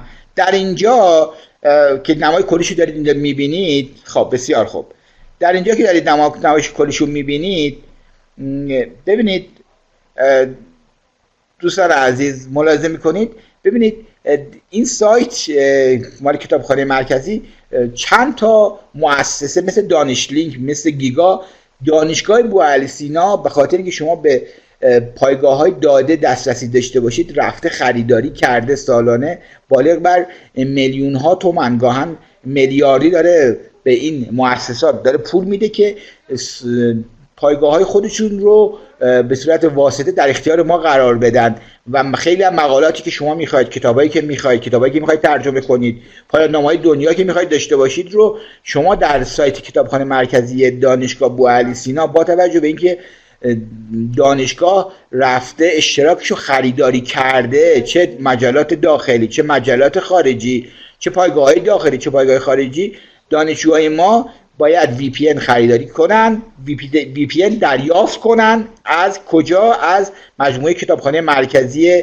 دانشگاه. VPN که دریافت کنن میتونن از تمام این کتابخانه دیجیتال، پایگاه اطلاعات لاتین نرم افزارهایی که در اینجا هست رو بتونن به راحتی به صورت کاملا رایگان استفاده کنن. و همین تو این کارگاه شما بدانید که حتما برای وصل شدن به این مجموعه کتابخانه مرکزی به VPN نیاز داره. داخل دانشگاه این VPN، خارج دانشگاه XVPN که VPN داخل دانشگاه با خارج دانشگاه فرق میکنه. موقع VPN اینترنت رو وصل شدید، VPN دانشگاه هم فعال کردید، شما میتوانید به تمام پایگاه‌های دنیا دسترسی داشته باشید که من الان میخوام وارد کتابخانه مرکزی بشم و شما رو با انواع پایگاه‌ها توی این در واقع کارگاه آشنا کنم. وارد بحث در واقع این کارگاه بشم. در واقع شما با این که آشنایی اجمالی با کتابخانه دانشگاه داشته باشید. استاپ شیرینگ. خب دوستان یه لحظه سایت دانشگاه الان خودتون امتحان کنید، بالا نمیاد. نمیدونم داستان چرا الان سایت بالا نیامد، ولی دقیقاً صفحش وارد صفحه اصلی دانشگاه بشین، کتابخانه رو بیارید. پایگاه لاتین اینجاست، سایت مشابهت یاب اینجاست، پایگاه اطلاعاتی دانشگاه دانش لینک همش اینجاست و شما VPN که وصل بشید به هر کدام از اینا به صورت رایگان کاملا دسترسی خواهید داشت که من خوشبختانه عکسش رو گرفته بودم و در اینجا میبینید. آدرس سایت کتابخانه دانشگاه هم در اینجا در پایینش براتون لینکش قرار دادم و ملاحظه میکنید که به راحتی بهش دسترسی خواهید داشت. حالا خوشبختانه به صورت آفلاین اینا رو من تو برای کارگاه آماده کردم که شما با اون صفحه آشنا بشید. اما پایگاه داده‌های علمی چیه؟ در واقع همون بانک اطلاعاتی علمی چیه؟ یه سری مؤسسات جهانی که گاهن هلدینگ هم هستن به صورت نظاممند و کاملا هدفمند میان چیکار میکنن؟ به صورت تخصصی جو مجلات، کتاب، مقالات اینها میان کار میکنن و اینها رو نمایه میکنن و ساماندهی میکنن. خدمات این مؤسسات حالا یا به صورت رایگان یا با پرداخت هزینه در اختیار پژوهشگاهان قرار میگیره. به این مؤسساتی که میان ملاحظه میکنید مجلات، ژورنال ها، چند تا ژورنال، پروسیدینگ، ملاحظه میکنید پروسیدینگ گاهن سوال میکنن پروسیدینگ چیه؟ به مجموع مقالاتی که در کنفرانس ها چاپ میشه بهش میگن پروسیدینگ. مجموع مقالاتی که در کنفرانس ها چاپ میشه بهش میگن پروسیدینگ. بوکس، کتاب ها، تز. ملاحظه میکنید یک مجموعه دیتابیس مجموعی از مجلات، پروسیدینگ ها، کتاب ها و در نهایت پایان نامه ها رو میاد چیکار میکنه؟ چاپ میکنه که برای این یا میاد پول میگیره از کسانی که استفاده میکنن یا نه میاد یه تبلیغاتی رو از اون شرکت ها میگیره، تبلیغات هزینه‌اش رو از شرکت ها میگیره و رایگان در اختیار استفاده کننده ها قرار خواهد داد. این به عنوان چیه بچه‌ها؟ این به عنوان ملاحظه میکنید این به عنوان یک خدمتتون عرض کنم پایگاه داده‌های علمی که اینجا ملاحظه میکنید. ما بیشتر بخوایم راجعش بگیم انواعش چند تاشو بهتون بگیم باش آشنا باشید. ملاحظه میکنید این در اینجا یکم کیفیتش پایینه ولی جلوتر حدود بیش از 100 تا پایگاه داده علمی ما داریم. یه سریشان رایگانن ملاحظه میکنید، یه سریشان هزینه‌ای هم. اونایی که رایگانن فری نوشتیم به اینجا هستش، اونایی که پولیان با حالت رنگ قرمز مشخص کردیم. اما چند تا از مهمتریناشون رو من بخوام خدمتتون عرض کنم در اسلاید بعدی با کیفیت خوب. شما اینجا میبینید پایگاه داده‌های علمی انگلیسی چند تا، اینور چند تا هم فارسی اینور براتون گذاشتم کامل. اینجا ملاحظه میکنید که پایگاه‌های داده علمی که مجموعی از کتاب‌ها، مقالات، پایان نامه‌ها درش هست، از نوع بین المللیش سمت چپه، از نوع فارسیش هم سمت راسته. دوستان دقت کنن هر کدام از اینها در یک حیطه تخصصی کار میکنن. این نیستش که شما حساب کنید همه اینها خدمتتون عرض کنم در همه حوزه‌های بانک اطلاعاتی کار میکنن، هم پایان نامه کار میکنن، هم مقالات کار میکنن، هم کتاب کار میکنن. نه، جلوتر بهش اشاره خواهیم کرد، ملاحظه خواهید کرد که این پایگاه‌ها به چه شکلی هستند. ببینید پایگاه پرکوست که 1983 این پایگاه رو انداخته شده در حوزه پایان نامه کار میکنه و میبینید دیگه دو تا از ویژگی اساسی این پایگاه اینه که جستجو کردن آسانه، امکان جستجو به زبان طبیعی وجود داره، موضوعات اصلیش هم بیشتر در حوزه رشته‌های ما هم خیلی خوب پایان نامه توش هست، علوم اجتماعی، روانشناسی، نشریات مذهبی. سایتش هم من براتون در اینجا در واقع قرار دادم و ملاحظه میکنید به عنوان کسی که میخواید واردش بشید سرچ کنید. پایگاه بعدی داده ما یا بانک اطلاعاتی بعدی ما اسکوپوسه که ملاحظه میکنید اینجا ملاحظه میکنید 26,000 مجله. خدمت دانشجویان عزیز عرض کنم که در این پایگاه 26,000 مجله، اینی که دارم عرض میکنم مال 8 ماه پیشه، حالا در طول 8 ماه احتمالاً چند صد تا دیگه بهش اضافه شده، مجله در مجموعه پایگاه داده اسکوپوس به صورت در واقع نمایش شده و این مجلات در این پایگاه داده در واقع نمایش شدن. سوال میپرسند برای اینکه مجله، یک مجموعه مجله وارد اسکوپوس بشه، این مجله به درخواست خودش وارد اسکوپوس میشه یا مثلا وارد حالا ISI میشه که پایگاه بعدی خواهد بود، اشاره خواهم کرد، یا نه بنا به درخواست مؤسسه در واقع پایگاه داده اسکوپوس اون مجله میاد میشه. بچه‌ها معمولا این پایگاه ها انقدر برای خودشون اعتبار کسب کردن میان لیست انتظار میذارن، مجلات براشون شاخص میذارن، گاهن هزینه‌های هنگفتی میذارن که این مجله ها اجازه پیدا کنن تو اون پایگاه داده ها نمایه بشن. و خدمتتون عرض کنم که برای اون مجله مهمه که الان ما مثلا در دانشگاه بوعلی سینا امروز ما در مجموعه انتشارات دانشگاه داریم تلاش میکنیم 7 از مجلات دانشگاه رو داریم تلاش میکنیم که ببریم در پایگاه داده اسکوپوس چیکار کنیم، نمایش کنیم. داریم شاید بگم برای هر مجله نزدیک 150 میلیون تا حالا هزینه شده که تو این پایگاه بشه نمایه بشه و خدمتتون عرض کنم که این درخواست از طرف مجله اتفاق میفته. 26,000 مجله الان در اسکوپوس نمایه است از کشورهای مختلف، در واقع اینجا مجلاتشون میفرستن. مکان اصلی این پایگاه در کشور هلند شهر آمستردام که مدیریت میشه. ملاحظه میکنید اینم سایتشه و در اینجا در واقع شما پایگاه اسکوپوس باش آشنا میشید، قرار دادم براتون. پایگاه بعدی ISI که برگرفته از عبارت Institute for Scientific Information که مخففش میشه ISI. و دوستانه که عزیز ما که به عنوان دانشجوی دکترای ما به خصوص هستید، این عبارت اختصاری رو یاد بگیرید. عزیزی آمد تو جلسه هیئت علمی شدن تو دانشگاه، یک عزیزی از اساتید ازش پرسید، گفت چند تا مقاله ISI داری؟ گفت 71 و واقعا هم داشت. گفت خب 71 دانشجوی دکترای ما داره و میخواد استاد دانشگاه بشه، معنی ISI میشه چی؟ این بنده خدا نتونست جواب بده و این تک تک کلید واژه‌های اختصاری رو معنیش رو یاد بگیرید و یک روزی همین مباحث رو در یک جایی در یک مسابقه‌ای باید پاسخگو باشید که من توصیه میکنم که اینها رو هم مد نظرتون باشه. ISI مؤسسش مخففش خدمتتون عرض کردم، بحث Institute for Scientific Information که بالا آوردمش، پایینی که هست فونتش به هم ریخته، درستش بالاییه.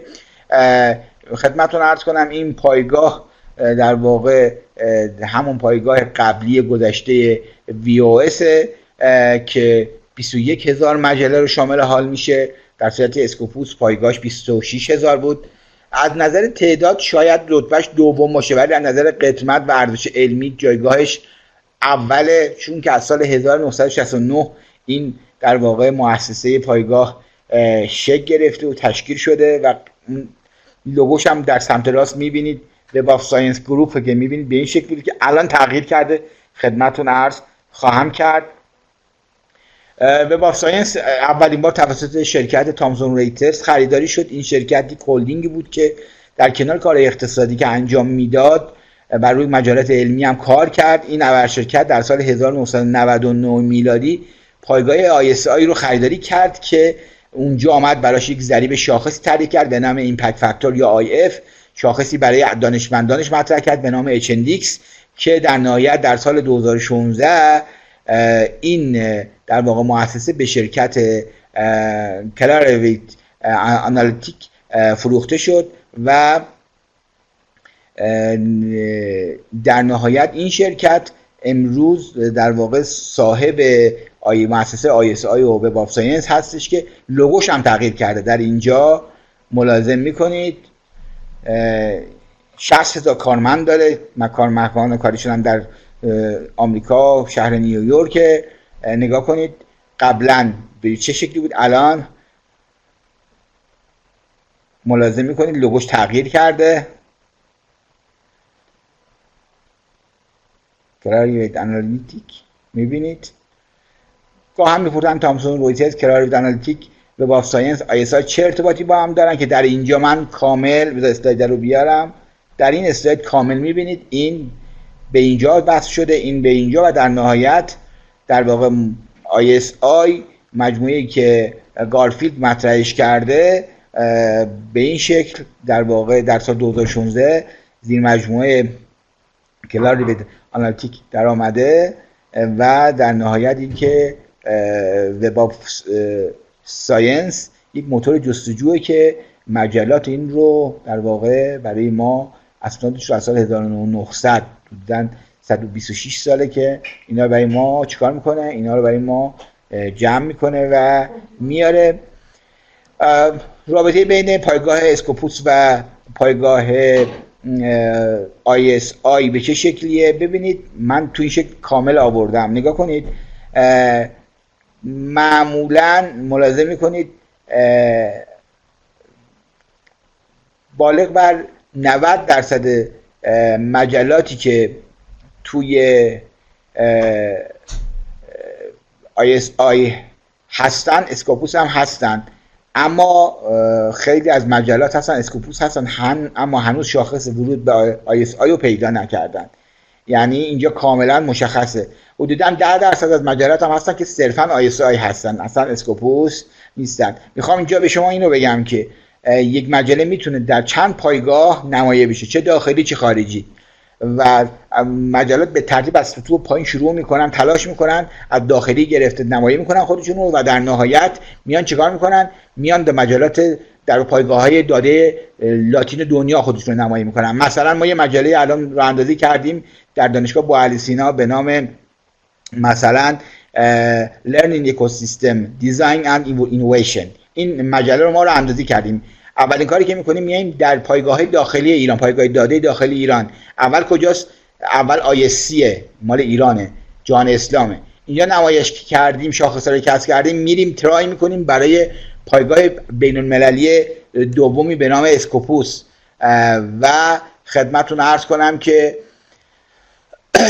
بعد از اینکه شاخصه اونم به دست آوردیم میریم تلاش میکنیم خودمون رو برای پایگاه داده چی برسانیم؟ پایگاه داده ISI برسانیم که در واقع بالاترین شاخص توی بحث علم سنجی داره و در واقع اینجا کاملا ملاحظه میکنید که معمولا 90% کارهایی که ISI هستن حتما اسکوپوس هستن، ولی خیلی از کار اسکوپوس هست که در ISI جا نداره و تلاش میکنه که خودش رو برسونه که در واقع و خیلی از مجالات هم اینجا دارید میبینید که هم ISI هستن هم اسکوپوس هستن. میبینید دیگه در اینجا بهش کاملا اشاره کردیم.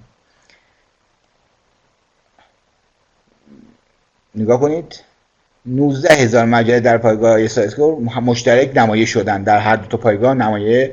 در واقع پایگاه بعدی پایگاه داده بعدی اشپرینگره که ملاحظه میکنید. پایگاه اشپرینگر خدمتتون عرض کنم که 3,000 ژورنال داره و در کشور برلین آلمان مستقره به عنوان پایگاه سوم ماست. این پایگاه داره انتشارات مستقله که خود پایگاه انتشارات مستقل به نام اشپرینگر هم داره که بعد از الزویه دومین انتشارات بزرگ دنیاست تاکنون بیش از 200,000 کتاب هم چاپ کرده. پایگاه بعدی پابمده که بیشتر در حوزه علوم پزشکی کار میکنه، مباحث علوم پزشکی کار میکنه. و پایگاه بعدی اریکه که در واقع بیشتر در حوزه ببینید دیگه Institute of Education Science در حوزه علوم تربیتی کار میکنه. و خدمتتون عرض کنم که پایگاه بعدی حالا من اینم بین المللی در نظر گرفتم ولی مال جهان اسلامه، پایگاه استنادی علوم جهان اسلامه که در واقع دفتر اصلیش در ایران در شیرازه. در 2008 در باکو آذربایجان مطرح بود و الان دفتر اصلیش در شیراز این کار رو انجام میده. برخی از فعالیت‌های مهمی از بعد در واقع تأسیسش دارید میبینید در اینجا، موضوعات مشخصه. سایتش هم اکثرتون رفتید و ملاحظه کردید به چه شکلیه. خدمتتون اینم لینکشو براتون اینجا قرار دادم. خدمت دانشجویان عزیز از نحوه جستجوی نشریات معتبر، سایت های اگر میخواید ببینید اون مجله‌ای که میخواید مقاله بفرستید در وب آف ساینس یا ISI هست، وارد این سایت میشید، براتون قرارش دادم. اگر میخواید ببینید در پایگاه اسکوپوس نمایه است، وارد این سایت میشید و ملاحظه میکنید که اون مجله در اینجا نمایه هست یا نمایه نیست. شما یا میتونید اسم مجله رو وارد سایت کنید در قسمتی که داره، یا میتونید حالا ببینم این بله your ranking country مخلص رو بیارم تا من یه نمونه با همین سایمگو یا همین اسکوپوس ببینید که یک مجله میخوایم بیارم. شما از کجا میتونید تشخیص بدید که این مجله کپی من بیارم شما رو ببینید. همین سایمگو که مال اسکوپوس ببینید که یک مجله میخوام ببینم در اینجا نمایه هست یا نه، به چه شکلیه.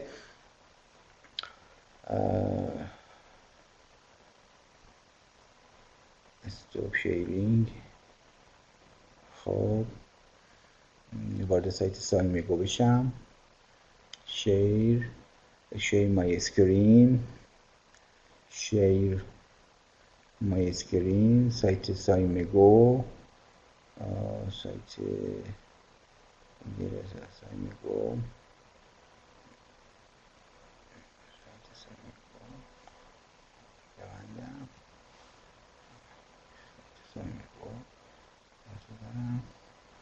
خب برای شما اسکرینش کنم، اسکرین بشه برای شما برایشون عزیزم. اسکرین مای اسکرین سایمگو.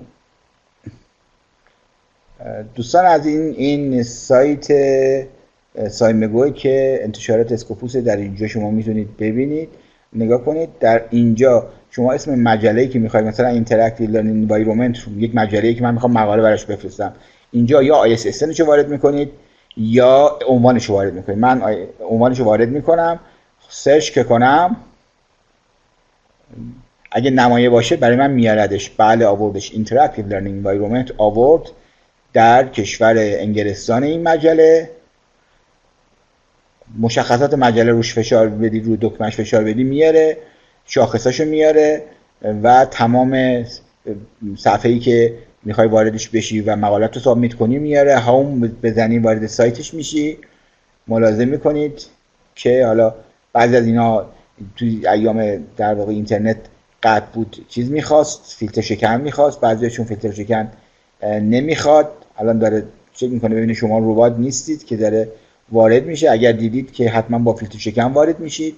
ملاحظه میکنید در اینجا تمام در واقع شاخصهای مجله آمده، رنکینگش آمده، کیوش آمده و کامل سنجیده که این مجله میبینید دیگه توی بحث اسکوپوس این مجله کیووانه و جزء مجله بسیار بسیار معتبره که ملاحظه میکنید. و اگر عنوان مجله یا ISSN مجله دوستان میپرسن میگن ISSN دیگه چیه؟ ببینید هر مجله یک شماره شناسنامه داره، یک کد ملی داره، بهش میگن ISSN. من اگه یه مجله فارسی بیارم شما اینجا ببینید،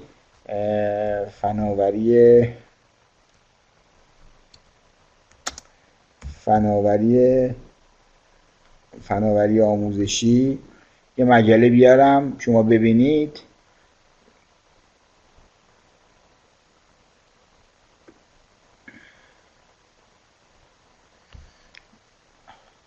ببینید سمت چپ ملاحظه میکنید من براتون هایلایتش کردم. ببینید این شاپا در واقع به فارسی بهش میگن شاپا، در انگلیسی بهش میگن، خدمتتون عرض کنم بهش میگن در مجموعه انگلیسی بهش میگن ISSN. هر مجله‌ای دو تا شاپا داره یا دو تا ISSN داره، ISSN چاپی، ISSN الکترونیکی. شما این در واقع عدد 8 رقمیه رو بردارید ببرید در داخل در واقع اون پایگاهی که سایتش براتون گذاشتم وارد بشید، به شما میگه که این مجله در این پایگاه نمایش شده یا نمایش نشده. این در واقع این ISSN 8 رقمیه. ببینید در دنیای علم، دانشجویان عزیزم دقت کنن، در دنیای علم ما چیزی به نام گمنام وجود نداره. پژوهشگر کد شناسایی داره. کد شناسایی پژوهشگر یا ریسرچر چیه؟ انواع مختلف داریم. کد گوگل اسکولارشه، اونجا یک کدی داره.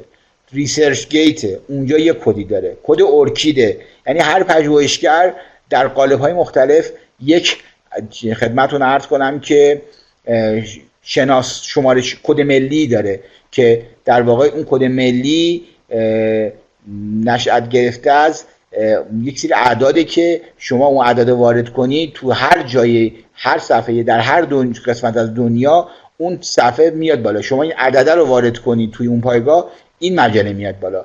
یعنی هر مجله‌ای یک کد شناسایی داره. کد شناسایی مجله چیه؟ ISSN. کد شناسایی خدمتتون عرض کنم پژوهشگر چیه؟ در سایت‌های مختلف متفاوته. مثلا یکی از معتبرترین هاش چیه بچه‌ها؟ کد ارکیده که من الان کد ارکید مثلا خودم رو خدمت دوستان عزیزم عرض کنم. این دارید ملاحظه می‌کنید این کد ارکید بنده است. یعنی من اگه اینو شما سرچ کنید، مثلا ارکید گل با این مدل سرچ کنید، خدمتتون عرض کنم که صفحه‌ای که میاد بالا ملاحظه می‌کنید، صفحه‌ای که میاد بالا صفحه در واقع مربوط به بنده میاد بالا و معرفی میکنه که در اینجا ملاحظه میکنید من هایلایتش میکنم. ببینید 16 رقمی. پژوهشگر کد ملی داره در دنیای پژوهشی. مجله ISSN داره 8 رقمی. خود مقالات هم بچه‌ها شماره شناسنامه دارن، کد ملی دارن. کسی از عزیزان میدونه کد ملی مقالات رو بهش چی میگن؟ لطف کنن تایپ کنن اینجا.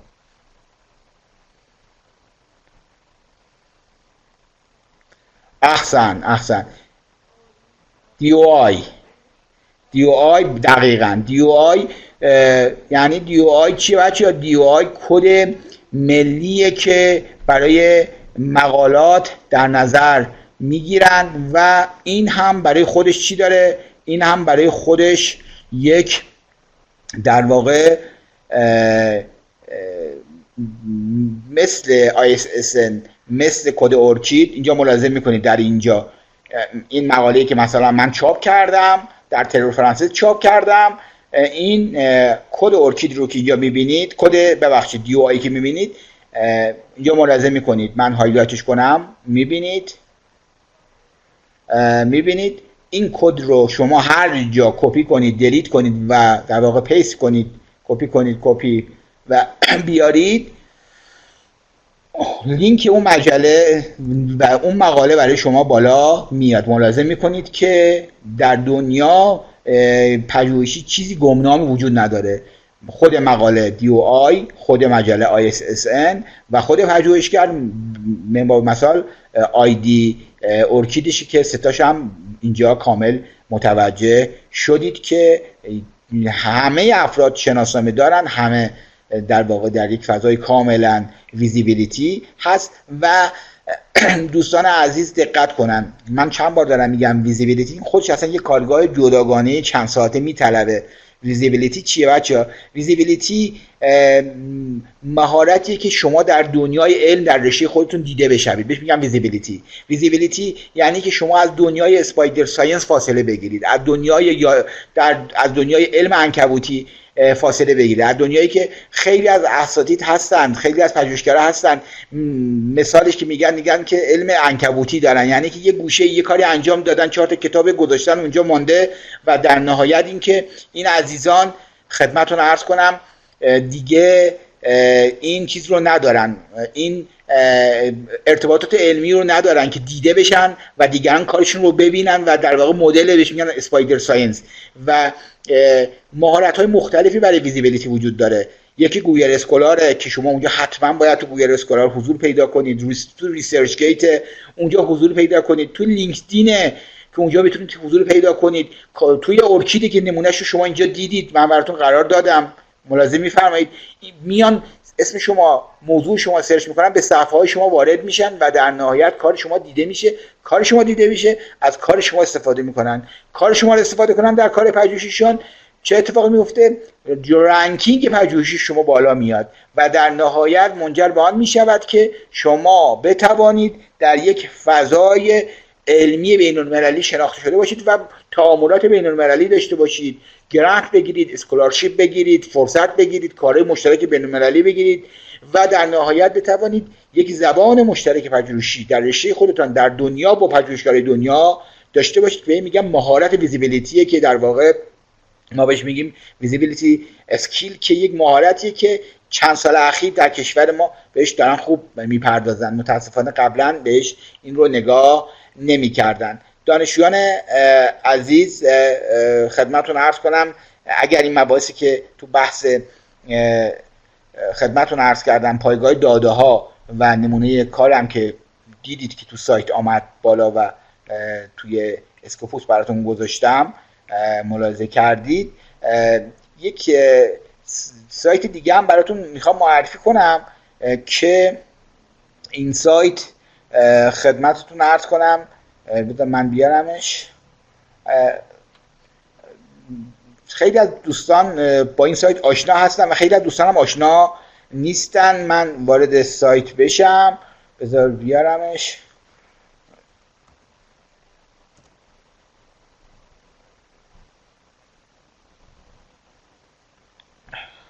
خب بسیار خوب دوستان عزیز، این سایت ایمپکت فاکتور رو ملاحظه دارید میکنید. اگه ملاحظه میکنید محبت کنید عدد 5 رو تایپ کنید، این سایت ایمپکت فاکتور که در واقع من بالا آوردم. ملاحظه میکنید؟ بسیار خوب بسیار خوب بسیار خوب. خب خیلی از دوستان از این سایت استفاده کردن، خیلی از دوستان آشنایی ندارن با این سایت. بچه‌ها به جای اینکه برید توی اسکوپوس، برید توی ISI، برید توی سایت‌های مختلف رصد کنید ببینید که این مجله لاتینی که شما می‌خواید استفاده کنید، تاکید می‌کنم مجله لاتینی که می‌خواید استفاده کنید، این مجله آیا خدمتتون عرض کنم این مجله آیا معتبر هست یا نیست؟ از کجا بریم که سایت مال وزارت علوم باشه و اشراف کامل داشته باشه و به روز باشه؟ من به بچه‌ها این سایت impactfactor.ir رو توصیه میکنم. سایت impactfactor.ir سایتش هم توی سایت پاورپوینت هم براتون قرار دادم، این آدرس سایتش رو براتون گذاشتم. در اینجا شما ISSN مجله رو قرار بدید، به شما میگه که این مجله معتبر یا معتبر نیست. همین مجله‌ای که مثلا من تو اسکوپوس نگاه کردم ISSN شما لازم میکنید، ISSN شو برمی‌دارید کپی، خب بیاید تو همین سایت وزارت علوم که بهتون گفتم impactfactor.ir اینجا قرارش بدید، سرچ رو بزنید، به شما میگه که در اسکوپوس هست یا نه، در ISI هست یا نه، در بلک لیست که گفتم سایت های بلک لیستی که هر سال وزارت علوم معرفی میکنه هست یا نه. اینجا برای شما آنالیزش کرد. آورد گفت در JCR بچه JCR همون ISI که در واقع سطحش حتی از ISI بالاتره. JCR پایگاهیه که آمده چیکار کرده؟ آمده مجلات ISI رو رنکینگ بندی کرده، کرده به 4 در واقع کوالیتی، به 4 قسمت. کوالیتی اول 25% تاپ ترین ها رو قرار داده، Q1 بهش میگن. بعد همین در واقع مؤسسه JCR آمده برای 25% دوم گفته Q2، 25% سوم مجلات معتبر بر اساس شاخصهای خودش گذاشته Q3 و 25% چهارم گذاشته Q4. و بعد هر مقاله‌ای که در مجله چاپ بشه که اون مجله در JCR باشه، حتما اون مجله در واقع ISI هست. سوال میپرسن، میگن این مستر جورنالیست اینجا میبینید، یعنی همون ISI JCR برگرفته از، ملاحظه میکنید این مستر جورنال بود که ISI بود خدمتتون عرض کردم، JCR برگرفته از مستر جورنالیسته و خیلی از مجلات هستن میان تو لیست انتظار قرار میگیرن تا بیان توی JCR Q بگیرن. اول از Q0 شروع میکنن، Q4 Q3 Q2 Q1. اگه میگن آقا شما برای یه دوره دکترا حتما باید یک مقاله ISI JCR Q1 داشته باشی، منظور اینجاست. خب الان این مجله‌ای که من خدمتتون عرض کردم Learning Interactive Learning Environment ملاحظه میکنید در تاریخ 26 خرداد امسال، اینجا دوستان یکی از عزیزان کد ملی 4041 429 صدا نداره، صدا فکر کنم فقط مشکل شماست. من اینجا دارم تست صدا دارم، من مشکلی ندارم. دوستان صدای منو دارن، تصویر منو دارن، محبت کنن. خب خوشبختانه داریم. اون عزیزی که صداش قطعه براش یک بار رفرش کنه که مشکلش حل بشه. بسیار خوب. ببینید در تاریخ 26 خرداد 1405 این مجله Interactive Learning Environment در JCR شاخصش به این شکله. در بحث کیوبندی Q1 ملاحظه میکنید، در مستر جورنالیست وجود داره، ملاحظه میکنید. اولین قسمتش رو نگاه کنید، در فهرست سیاه وزارتی دانشگاه آزاد یافت نشد، اینو داشته باشید. یه سری مجالات هم هستن مربوط به در واقع به هر حال تو بلک لیستن یا کشورشون جزء بلک لیسته. حواستون باشه حتما مقاله خاصی در مجله چاپ کنید، ISSN رو بزنید اینجا، شاخصهای علمی بین‌المللیش رو رصد کنید و ملاحظه کنید که این مورد رو در واقع اینها در نظر داشته باشن. ملاحظه میکنید در اینجا در اسکوپوس هم یافت شد. گفتم 90% مقالاتی که در مجلاتی چاپ میشن که این مجلات در حوزه خدمتتون عرض کنم ISI هستن، قطعا در اسکوپوس هستن. اما خیلی از مجلات در واقع در اسکوپوس چاپ میشن اما هنوز شاخص ISI رو پیدا نکردن. این هم که جز اوناست که میبینید در اسکوپوس هم، در پایگاه داده اسکوپوس هم Q1 در نمایه دوج که خدمتتون عرض کردم DOAG که خدمتتون عرض کردم یافت نشد، یعنی این مجله جزء مجلات اوپن اکسس نیست.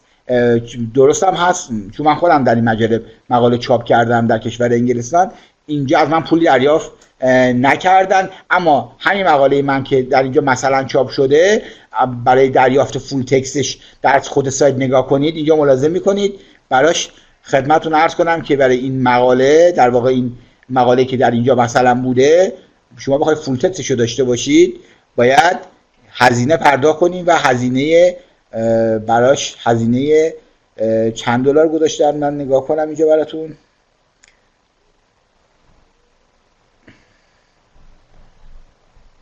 $48 $50 براش گذاشته بودن که در واقع خدمتتون عرض کنم که شما اینجا read this article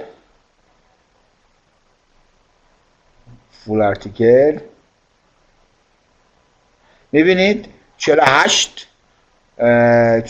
یورو گذاشتن که شما پرداخت کنید تا این مقاله‌ای که مثلا نویسندش من بودم و یکی از دوستان خودم در کشور تایوان چیکار کنیم؟ مثلا به فول تکستش دسترسی داشته باشیم. همون بحث اوپن اکسس و کلوز اکسس بود که اول کارگاه خدمتتون عرض کردم. اینم از بحث در واقع سایتی که خواستم به شما معرفی کنم که همه شاخص‌ها براتون بسنجه. در اینجا کاملا مشخص برای شما با یک رویکرد دقیق و معتبر بررسی میکنه که شما بتوانید از این در واقع پایگاه، از این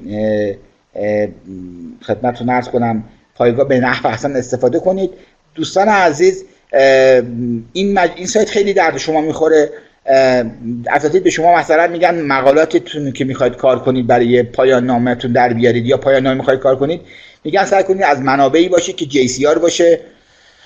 خب ISSN مجله برمی‌داری اینجا وارد می‌کنی ببینی که JCR هست یا نه. یا به بعضی مواقع اساتید سختگیرانه نگاه می‌کنن، میگن تو پایان نامه از مجلاتی استفاده بکن که JCR باشه، Q1 و Q2 باشه. Qش اینجا میاد تشخیص میده، اینجا می‌بینید دیگه Q1 مثلا. خب پس برای اینکه شما بتوانید توی فصل 2 در واقع سیستماتیک لیترچر ریویوتون رو تو فصل 2 پایان نامه مبانی نظریتون رو بنویسید، پیشینه تحقیقتون رو بنویسید، باید منابع دست اولی داشته باشید از مجلات معتبر که مجلاتی که میخواید استفاده کنید حتما اینجا در این پایگاه بیارید ببینید که ارزش رفرنس دادن داره یا ارزش رفرنس دادن نداره، که این سایت خود وزارتخانه است که در اختیارتون قرار داده و در اینجا هم شما دانشجویان عزیز ملاحظه میکنید که به چه شکلی هست و من هم به صورت نمونه این سایت رو براتون معرفی کردم. به ادامه پاورپوینتی که براتون تهیه کردم بپردازیم.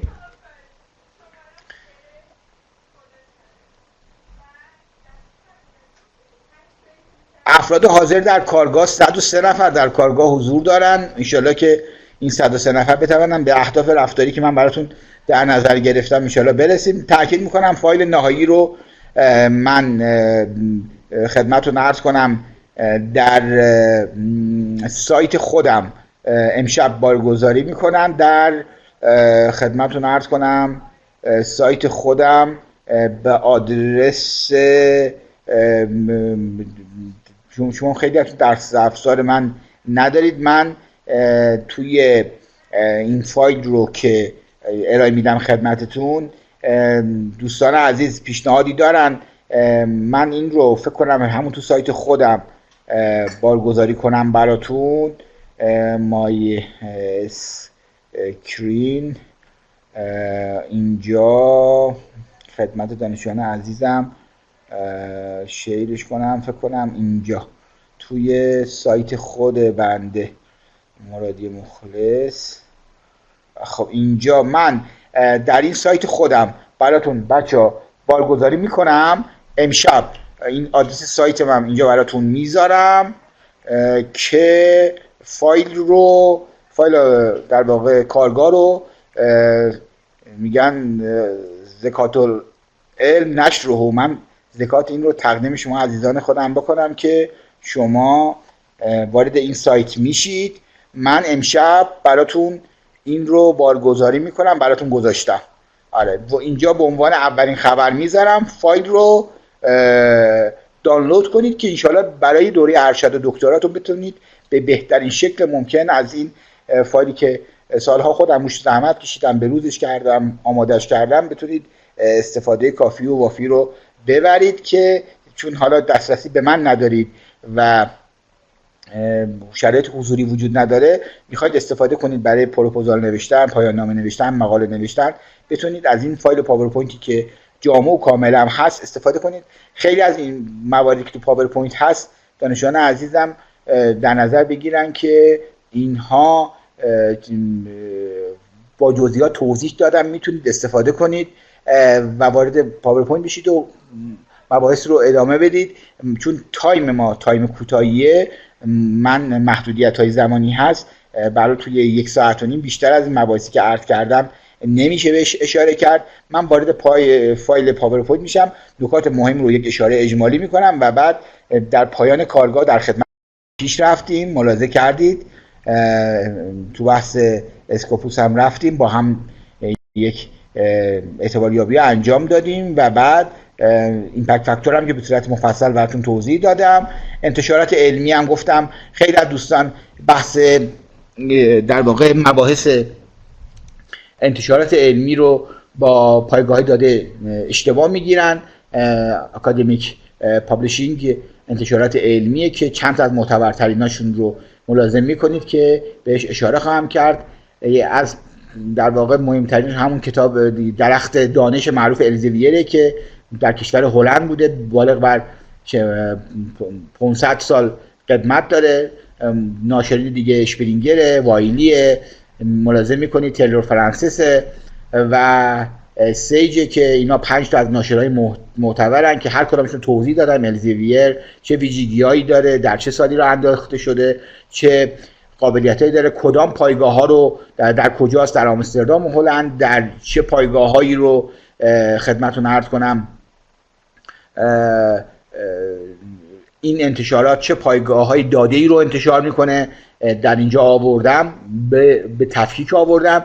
اما چیزی که جالبه از انتشارات الزویر خدمتتون عرض کنم اینه که چرا انقدر معروفه، واقعا معروف در انتشارات دنیا، چه برای چاپ کتاب چه برای چاپ مقالات که در پایگاه‌ها چاپ میشه میگن انتشارات الزویر، میگن یک مقاله تو انتشارات الزویر چاپ کرده. چرا انقدر مهمه؟ چون دانشمندانی مثل گالیله و دکارت در دوره در واقع قرون وسطا و دوره رنسانس که خیلی صدا کردن کاراشون در مباحث فلسفی، در مباحث فیزیک و در واقع بحث مدرنیته که امروز ما ازش داریم صحبت میکنیم، مقالاتشون و کتاباشون رو در انتشارات الزویر با اون رویکرد سنتی و تو چاپخانه الزویر چاپ کردن و این کار باعث شد که در واقع این ناشر بعد از اینکه این دانشمندا معروف شدن، این ناشر هم خود به خود معروف بشه که میبینید دیگه دو تا پایگاه بزرگ، ساینس دایرکت و اسکوپوس که الان مثلا 26,000 مجله فقط اسکوپوس داره، انتشاراتش رو در واقع این پایگاه ها برای چاپ دیجیتال دیگه، حالا چاپ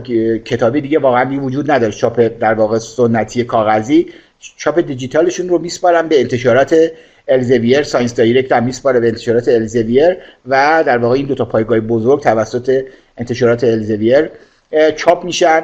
ملاحظه میکنید 8600 تا این انتشارات به عنوان که انتشارات بزرگ در واقع در کارمند داره. این تصویر قدیمی از قرن 16 میلادیه که از آثار دکارت و گالیله رو چاپ کرده، ملاحظه می‌کنید از همین چاپخانه است. در این تصویر آوردم. انتشارات بعدی رو آوردم، در واقع اشپرینگر رو آوردم با توضیحات جامع کاملش، چون میخوام توضیح کامل راجع به بقیه مواردم بدم تا آخرین اسلاید بریم به صورت کلی که بدونید چه چیزایی بهش اشاره کردم در این فایل.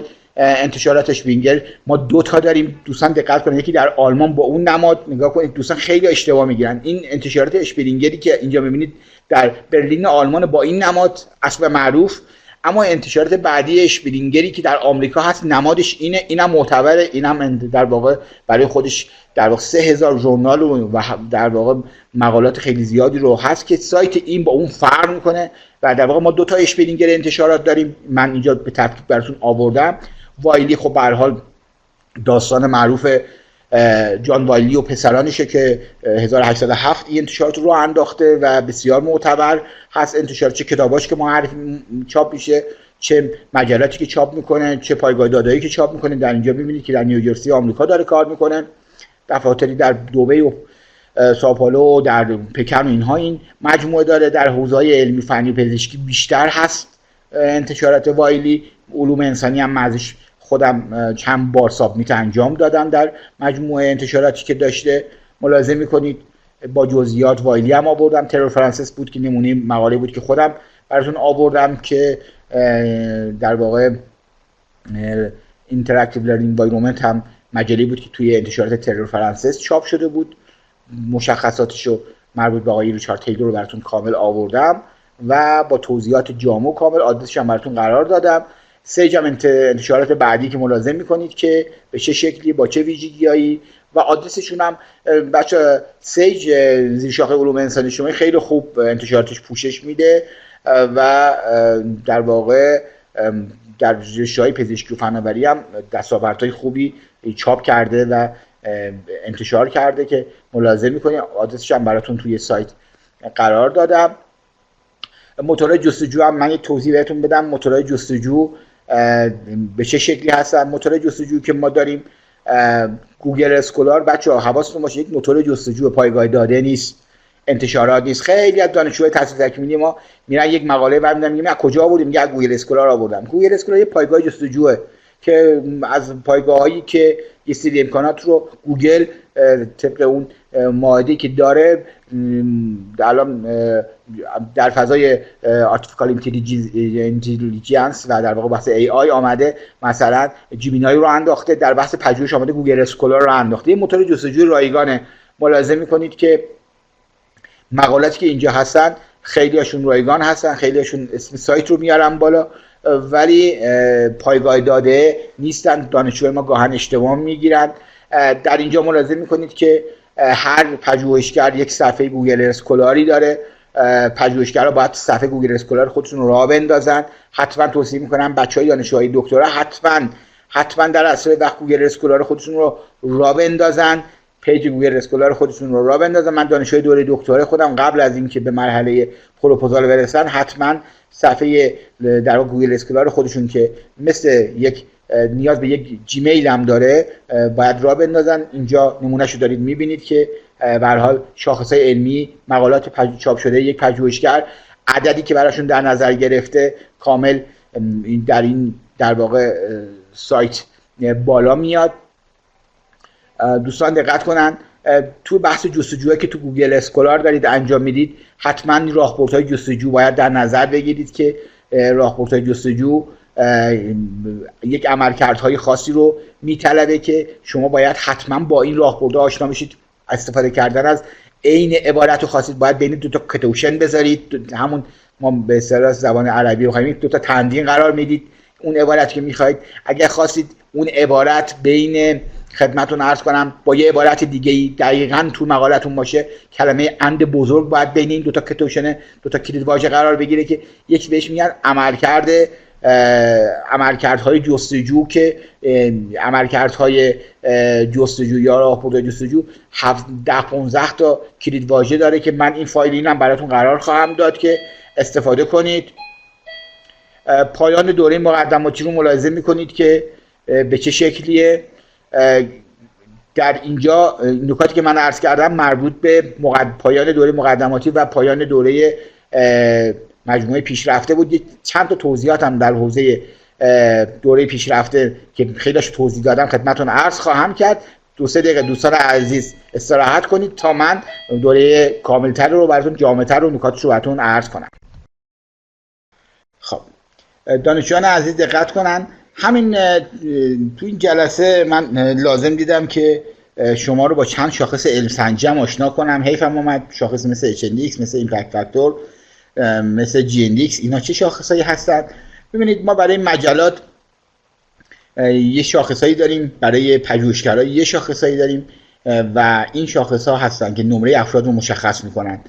دوستان عزیز اگر اسلاید معرفی چند شاخص علم سنجی رو هست رو ملاحظه میکنن، عدد 6 رو تایپ بفرمایند.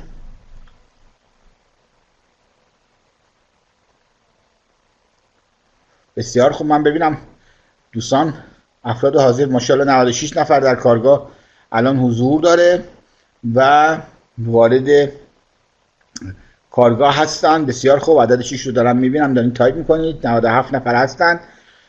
خب بسیار عالی. من وارد شیمای اسکرین خودم رو ادامه بدم. خدمتتون عرض کنم که این رو خب شاخص شیمای اسکرین این شی. خب دوستان عزیز این اسلاید معرفی چند شاخص علم سنجی دوستانی که ملاحظه میکنن محبت کنن.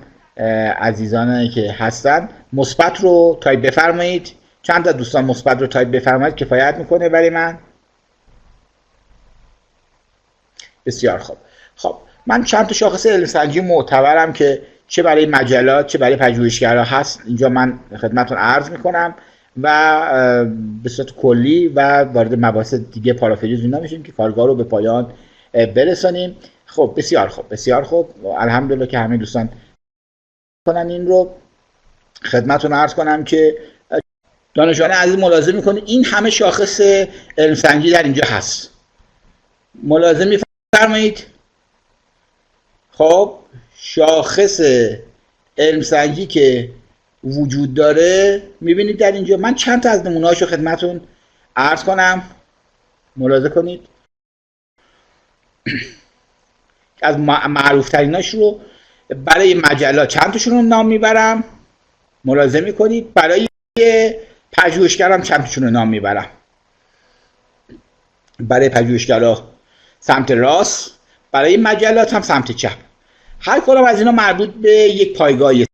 برای مجلات مربوط به پایگاه یا موتور جستجو، برای پژوهشگرا هم ملاحظه میکنید که به چه شکلی هست و در واقع مربوط به در واقع برای پژوهشگرها پایگاه‌ها چه شاخصایی رو در نظر گرفتن. من هر کدام یکی دو تا مورداشو میگم. برای علم سنجی ژورنال یکی دو موردشو میگم، برای پژوهشگرام یکی دو موردشو میگم که به چه شکلیه که شما باهاش آشنایی داشته باشید به عنوان علم سنجی مجلات و ژورنال ها. ببینید در سایت در واقع پایگاه وب آف ساینس که به هر حال گالفیت 1960 مطرح کرد، ایمپکت فاکتور رو مطرح کرد. ایمپکت فاکتور بحث از شاخص‌های علم سنجی مجلاته که 2 ساله و خدمتتون عرض کنم 5 ساله داره که ملاحظه میکنید که به چه شکلیه. تاثیر 2 ساله داره، 5 ساله داره. من در کل با جزئیات اینا رو هم براتون توضیح دادم، فقط این در جریان باشید نحوه محاسبهش به چه شکلیه، پوششش به شکلیه، مقایسهش به چه شکلیه. نکته‌ای که باید مد نظرتون باشه اینه که اگر در واقع مجله ایمپکت فاکتورش مثلا 2، یعنی چی؟ یعنی اینکه به طور متوسط، اینو دقت کنید، اگر عدد ایمپکت فاکتور مجله یکه، عدد یک بگم، به مثال بگم، اگر ایمپکت فاکتورش یکه یعنی که به طور متوسط در طول 2 سال اخیر، چون 2 سال است دیگه ایمپکت فاکتورها، شاخص 2 سالش، به طور متوسط در 2 سال اخیر به طور متوسط از مجموع مقالات اون مجله 1 بار در طول 2 سال سایت خورده استفاده کردن در مقالات دیگه. اگر عدد ایمپکت فاکتورش 2 باشه یعنی در طول 2 سال اخیر به طور میانگین از هر مقاله این، حالا یه مقاله شاید 1 باشه، شاید یک مقاله 3 باشه، ولی میانگین 2 بار در طول 2 سال اخیر از مجموع مقالات این مجله استفاده کردن. ایمپکت فاکتور این مجله میشه 2. اگر ایمپکت فاکتور مجله 3 باشه یعنی چی؟ یعنی در 2 سال اخیر به صورت میانگین از مجموع مقالات این، هر مقاله این به صورت میانگین 3 بار استفاده کردن در مقالات دیگر، در مجلات دیگر. و این عدد هر چقدر بیشتر باشه یعنی این مجله بیشتر ازش استفاده میشه. یعنی در دنیای علم برای چه ارزش قائل هستن؟ برای آن ارزش قائل هستن که دیده شوی و استفاده شوی، اسپایدر ساینس نباشی. این نکته است. دیگران ببینن و از تو استفاده کنن، به شما این هر چقدر از شما بیشتر استفاده کنن، از داده‌های شما بیشتر استفاده کنن، در نتیجه شما معتبرتر میشی، مجلت هم معتبرتر میشه. دوستان اگر ایمپکت فاکتور و شاخص ایمپکت فاکتور یک مجله متوجه شدن، خدمتتون عرض کنم که عدد 7 رو تایپ بفرمایید.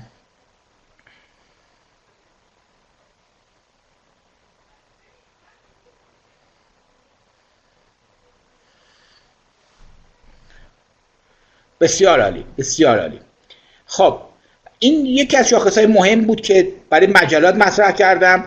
شاخص توی پایگاه اسکوپوس هم شاخصی که مطرح میکنن شاخص SJR، این هم خیلی شبیه در واقع ایمپکت فاکتور که در واقع این شاخص SJR در واقع نظام سایمگو که وارد سایتش هم شدیم ملاحظه کردید که به چه شکلی خواهد بود. این هم دقیقا چارک بندی همون چارک 1 Q1 Q2 Q3 Q4 که گفتم به چه شکلی توضیحات کامل خدمتتون عرض دادم. اینجا ملاحظه میکنید دیگه همون سایمگویی که خدمتتون عرض کردم، میبینید دیگه اینجا هم شاخصهای دقیقا Q هاش مشخصه و Q1 Q2 عددش که هست اونجا دیگه ایمپکت فاکتوری بهش نمیگن، بهش میگن توی اسکوپوس به جای ایمپکت فاکتور بهش میگن SJR. شاخص SJR رو ببینید که در اینجا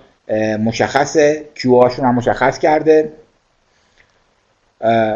بالاترین های ایمپکت فاکتور در مجلات ISI، ببین این برای ISI از شاخص ایمپکت فاکتور استفاده میکنن، برای اسکوپوس از SJR استفاده میکنن که اینجا خدمتتون عرض کنم ملاحظه میکنن SJR برای اسکوپوس و ایمپکت فاکتور برای ISI.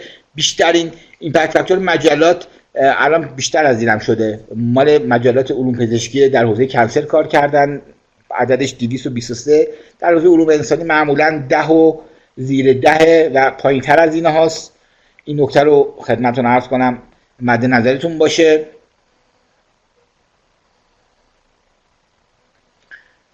شاخصهای بعدی نگاه کنید. ایمپکت فاکتور در مجالات ادویکیشن رو براتون آوردم. حالا در حوزه تخصصی خود ما به چه شکلیه SJR مجلات رو آوردم، به ترتیب رتبه هایی که بوده آوردم که ببینید به چه شکلی هست، شاخص های مختلفی که داره. چندی شاخص دیگه آوردم براتون غیر از ایمپکت فاکتور SJR. سایت اسکور آوردم در اسکوپوس براتون به چه شکلیه، توضیحاتش دادم براتون. حالا توی شاخص های مجلات چند تا شاخص رو بررسی کردیم که یکیش رو ایمپکت فاکتور رو توضیح جامع دادم. توی شاخص های پژوهشی افرادم یه شاخص بسیار مهمی هست به نام HNDX. مثلا HNDX فرد میگن، خدمتتون عرض کنم HNDX فرد عدد چنده؟ میگن HNDX فرد عدد مثلا 3. این یعنی چی؟ یا HNDX فرد عدد 4. یا مثلا میگن آقای فلانی و فلان دانشمند دانشگاه بوعلی سینا HNDXش عدد خدمتتون عرض کنم 70. این یعنی چی؟ بچه‌ها HNDX یعنی چی؟ میخوام اینو بگم خیلی راحت. حالا اولین بار توسط ریش 2005 مطرح شد و اینها شو کاری ندارم. HNDX که معمولا در واقع در نظر میگیرن، اگر مثلا میگن HNDX مثلا آقای محمدی 3، یعنی این که ایشان در بین کارهای پژوهشیش 3 تا مقاله داره که حداقل 3 سایت خورده و در واقع 3 تا مجله از مقالات این آقا استفاده کردن. یه بار دیگه مثال دیگه میگم، اگر HNDX من مرادی مخلص 5، یعنی در بین پابلیشرهای من مقالاتی که من چاپ کردم حداقل 5 تا مقاله من دارم که حداقل اینا 5 تا چی خورده. در واقع دوستان صدای منو دارن؟ بسیار خوب، بسیار خوب، بسیار خوب. تصویر من الان فعال میکنم.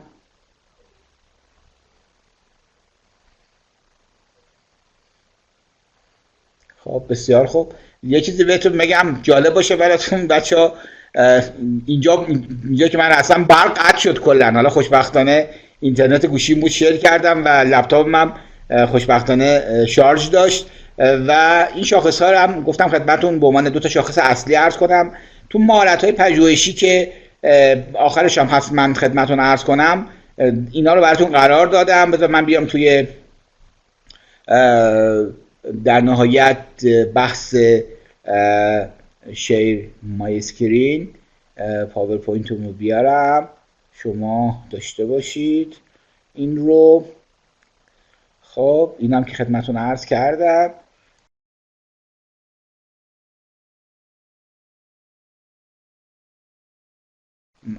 تو بحث پایان کارگاه 2 تا از مهارت اصلی هم خدمتتون عرض کنم که داشته باشید و همگیتون رو به خدای بزرگ بسپارم. فایلم در سایت خودم قرار خواهم داد، لینکش هم قرار دادم که حتما وارد سایت من بشید و فایل اونجا دانلود کنید برای خودتون. از مواردی که تو کارگاه بود باید شما توضیحاتو میدادم، اینا رو براتون توضیح دادم. موتورهای جستجو، شاخص‌های علم سنجی. 2 تا موضوع من خدمتتون عرض کنم. یه برنامه علم سنجی هست، توصیه میکنم دانلود کنید، دریافت کنید. پابلیش اور پلیش، POP بهش میگن. در اینجا شما میتونید در موضوع خودتون بهترین مجله، بهترین نویسنده و بهترین پژوهشگر و بهترین در واقع موضوع رو با این برنامه به عنوان یکی از برنامه‌های علم سنجی استفاده کنید. پابلیش اور پلیش، POP توصیه میکنم حتما به فایل پاورپوینت من در واقع توجه کنید. یک بحث دیگه هم هست، بحث پلاژیریسم و پارافریز کردن. در واقع بازآفرینی مطلبی که دارید از یک منبع استفاده میکنید حتما باید توجه کنید که بازآفرینیش کنید و نقل قول میکنید. اگه عین اونو بیارید پلاژیریست شما رو اونجا عدد بهت میده که شما عددت بالاتر از شاخص باشه برای اجازه دفاع بهت نخواهند داد. یعنی اینی که از مجموعه جایی داریم منبع استفاده میکنیم با قید ذکر منبع باشه. دانشجویان عزیز، این هم در واقع برای پلاژیریسم و پارافریز هم فایل توضیحاتش رو، نقل قول ها رو کامل و مهارتاش رو براتون قرار دادم و امیدوارم که از این مباحثی که امروز مطرح شد به عنوان در واقع کارگاه کلاس استفاده شایسته و بایسته رو برده باشید. آرزوی بهترین ها براتون دارم. قطعا اگر حضوری بود قلبا خوشحال می شدم که روی ماه شما رو ببینم. حالا دانشجوی خودم و دانشجویان گروه خودمان که خوشبختانه دسترسی به هم داریم، امیدوارم که مؤثر و مفید باشه این کارگاهی که با هم داشتیم و در نهایت اینکه این فایل رو در سایت خودم قرار میدم و میتونید در واقع ازش استفاده کنید و در نهایت این رو به نوعی برای خودتون توی روند کارتون اگه صلاح دیدید استفاده در روند پژوهشتون داشته باشید. دوستان عزیز، اگه سوالی هست من در خدمتتون هستم. اگر هم سوالی ندارید در پایان آرزوی بهترین ها رو برای همتون دارم. موفق و معین.